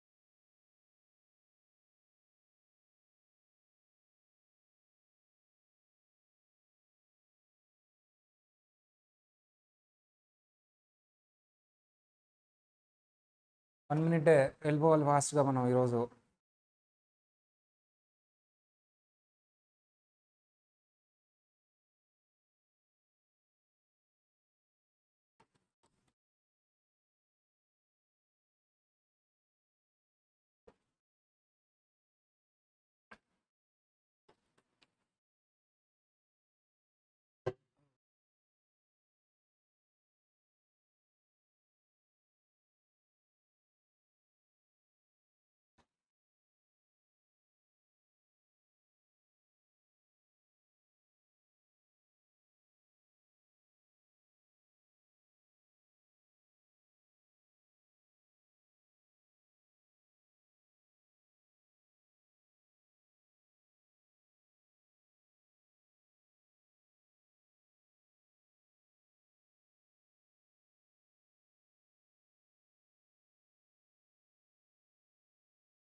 వస్తుందా ఈరోజు అయిద్దా మేము వెళ్ళొచ్చా ఇంటికి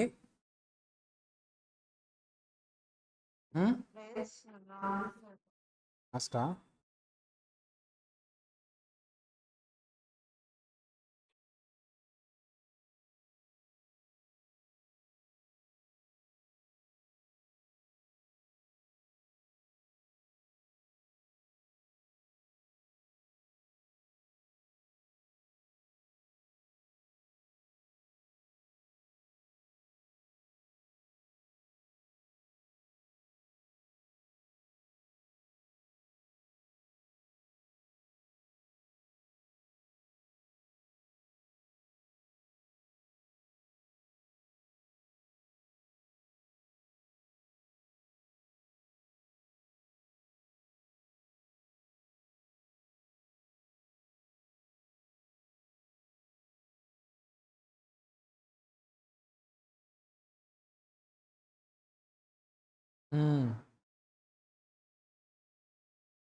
టైం అయిపోయింది టైం అయిపోయింది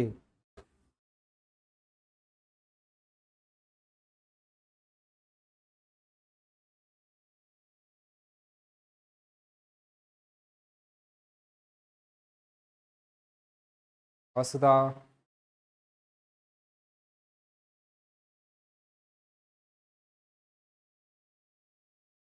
సరే mister V sold a residential building at Guntur for 15 lakhs on 1/7/2023 మా ఫుల్ వాల్యూ ఆఫ్ కన్సిడరేషన్ ఎంత చెప్పమ్మా 15 lakhs minus expenses on transport డైరెక్ట్గా ఇచ్చారా వర్కింగ్ నోట్ వేయాలా వర్కింగ్ నోట్ వేయాలి 2% అంట 2% ఎంతో చెప్పమ్మా 30,000 నెట్ కన్సిడరేషన్ ఎంత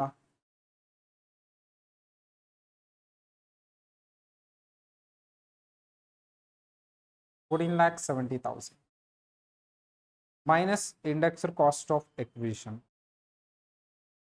So it was acquired on 1,50,000 on 1/6/2007. Before or after? After. So 1,50,000 into 348 divided by 129.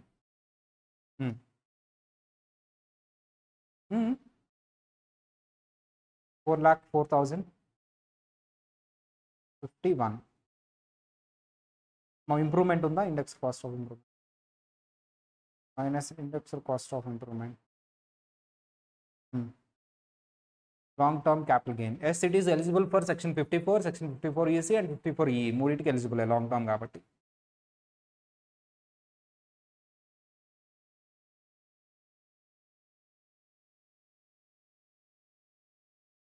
Vasudha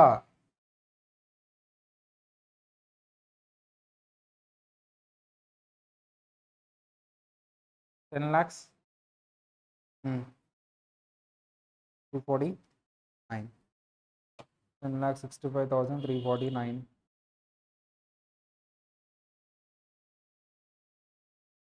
minus exemptions మా ఎక్కడెక్కడ ఇన్వెస్ట్ చేస్తారు చెప్పమ్మా అంటే 54 రెసిడెన్షియల్ బిల్డింగ్ అరే క్లోజ్ అయిపోయిందా సరే రెసిడెన్షియల్ బిల్డింగ్ ఎంతమ్మా 50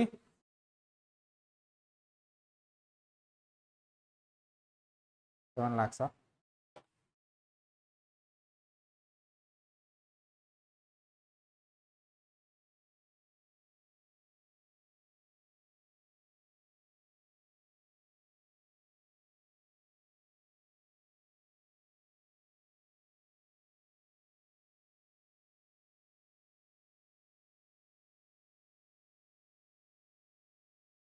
రెసిడెన్షియల్ బిల్డింగ్లో ఇన్వెస్ట్ చేశాడు ఎంత ఇన్వెస్ట్ చేశాడు 7 lakhs ఎప్పటిలోపు ఇన్వెస్ట్ చేయాలి ఎక్వైర్డ్ పర్చేజ్డ్ కాబట్టి ప్రొవిజన్ ఏంటమ్మా 1 year before 2 years after. So ఇప్పుడు 2022. సో 1 year బిఫోర్ అంటే డేట్ ఎంత వస్తుంది చెప్పు, డేట్ చెప్పు. 1 year before date of transfer నుంచి 1/7/2000. 1 year బిఫోర్ డేట్ చెప్పమ్మా. డేట్ ఆఫ్ ట్రాన్స్ఫర్ కంటే అమ్మా పర్చేజ్ అయితే 1 year, డేట్ ఆఫ్ ట్రాన్స్ఫర్ నుంచి 1 year బిఫోర్ది పర్చేస్ చేస్తే కన్సిడర్ చేస్తాను. 2 years after. 1 year before date ఎంత? డేట్ ఆఫ్ డేట్ చెప్పు నాన్న. డేట్ ఆఫ్ ట్రాన్స్ఫర్ నుంచి 1 year బిఫోర్ డేట్ చెప్పు. 1 year బిఫోర్ అంటే మీనింగ్ ఏంటి? అదే కట్ ఆఫ్ డేట్ ఉండాలి కదా. 1/7/2022 విత్ ఇన్ ద పీరియడ్ ఉందా లేదా? 2 years ఆఫ్టర్ అంటే 1/7/2000. అమ్మా ఇది రాసుకోవాలి. సింపుల్గా 1 year బిఫోర్ ఉంది అని రాస్తే సరిపోదు. 1 year బిఫోర్ ఇదిగో ఇది cut off date, 2 years after ఇది కట్ ఆఫ్ డేట్ అని వర్కింగ్ నోట్ రాసి ఈ పీరియడ్లో ఇది ఇన్వెస్ట్ చేశాడని ప్రూవ్ చేయాలి. అబ్బా ఊరికే ఇవ్వరు పార్క్స్. 2 years ఆఫ్టర్ డేట్ చెప్పమ్మా. 2 years అంటే ఏంటి? +2 చేయంటే 2025. అమ్మా ఈ పీరియడ్లో ఉందా ఈ డేటు? December 22 ఆ పీరియడ్లోనే ఉందా? ఉంది. December 22 ఆ పీరియడ్లోనే ఉంది. ఉందా లేదా? ఇట్లా ప్రూవ్ చేయాలి వర్కింగ్ నోట్. అదే హోంవర్క్ ఇవ్వబోతున్నా ఇప్పుడు నీకు. Working note. అమ్మా సెక్షన్ 54 ఎలిజిబులా నాట్ ఎలిజిబులా? ఎలిజిబుల్. ఎంతమ్మా? ఎంత అమౌంట్ ఎంత? 7 lakhs. సరే ఇంకో 2 lakhs ఎక్కడ ఇన్వెస్ట్ చేశాడు? ఎన్హెచ్ఐ అంటే ఏ సెక్షన్ అమ్మా? Section 54 EC. ఎప్పటిలోపు ఇన్వెస్ట్ చేయాలి? 6 months. A54 6 months లోపు ఇన్వెస్ట్ చేయాలి. 6 months చెప్పమ్మా. 1/7/2023 నుంచి 6 months చెప్పు.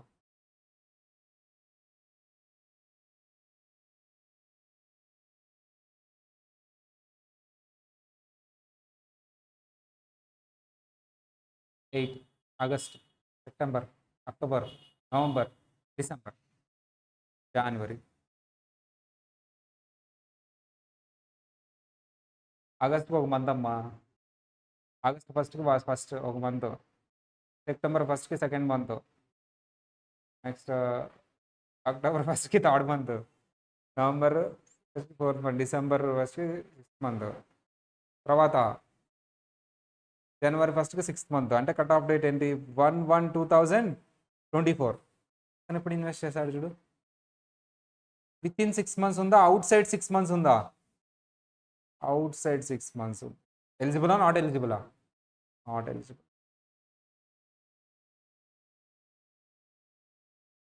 ఎంత వస్తుందా చూడు. అసలు మాట్లాడట్లేదు అసలు. అయిపోయింది, ఫిక్స్ అయిపోయింది. 8 తర్వాత మనం మాట్లాడకూడదు అని ఫిక్స్ అయిపోయింది. కరెక్టే.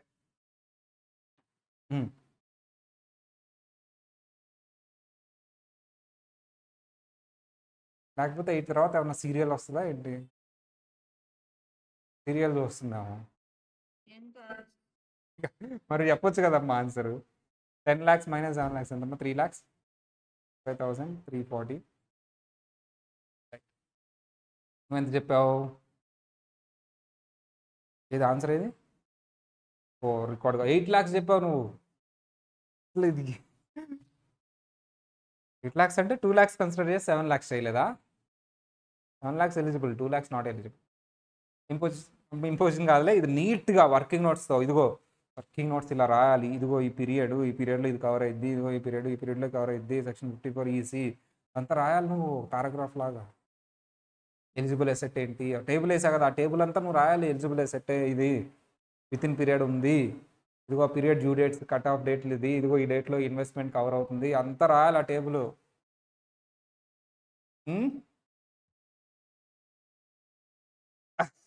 చూస్తాను, నువ్వు రాసుకొని తీసుకురా ఫస్ట్. టేబుల్ రాసే ఉంది కదా నాన్న, రాసేదే ఉంది. ఇదిగో ఇదే కదా, ఇదిగో ఇదే సేమ్ యాస్టీజ్ ఈ హెడ్డింగ్స్ పెట్టేయాలి. యాస్టీజ్ రాసుకున్నా సరే. Eligible asset, residence laws property same ఇది రాయటమే. ఇది రాసేసి పక్కన ఇంకో కాలం పెట్టి ఎలిజిబుల్ అయితే ఎలిజిబుల్, నాట్ ఎలిజిబుల్ అయితే నాట్ ఎలిజిబుల్. సేమ్ ఇంతే.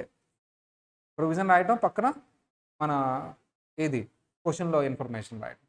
ఇక్కడ ప్రొవిజన్ రాస్తా 1 రెసిడెన్స్, క్వశ్చన్లో కూడా ఇన్వెస్టెడ్ ఇన్ 1 రెసిడెన్షియల్ హౌస్. అర్థమైందా? ఈ టేబుల్ రాయాలి యాజ్ ఇట్ ఈజ్. పక్కన కూడా ఏం రాయాలి, ఇదిగో ఇది పక్కన given in the question in sold 1 residential house eligible, individual eligible, long term eligible. ఇక్కడ కూడా ఏంటి లాంగ్ టర్మే కదా, టేబుల్ మొత్తం వేయాలి నువ్వు.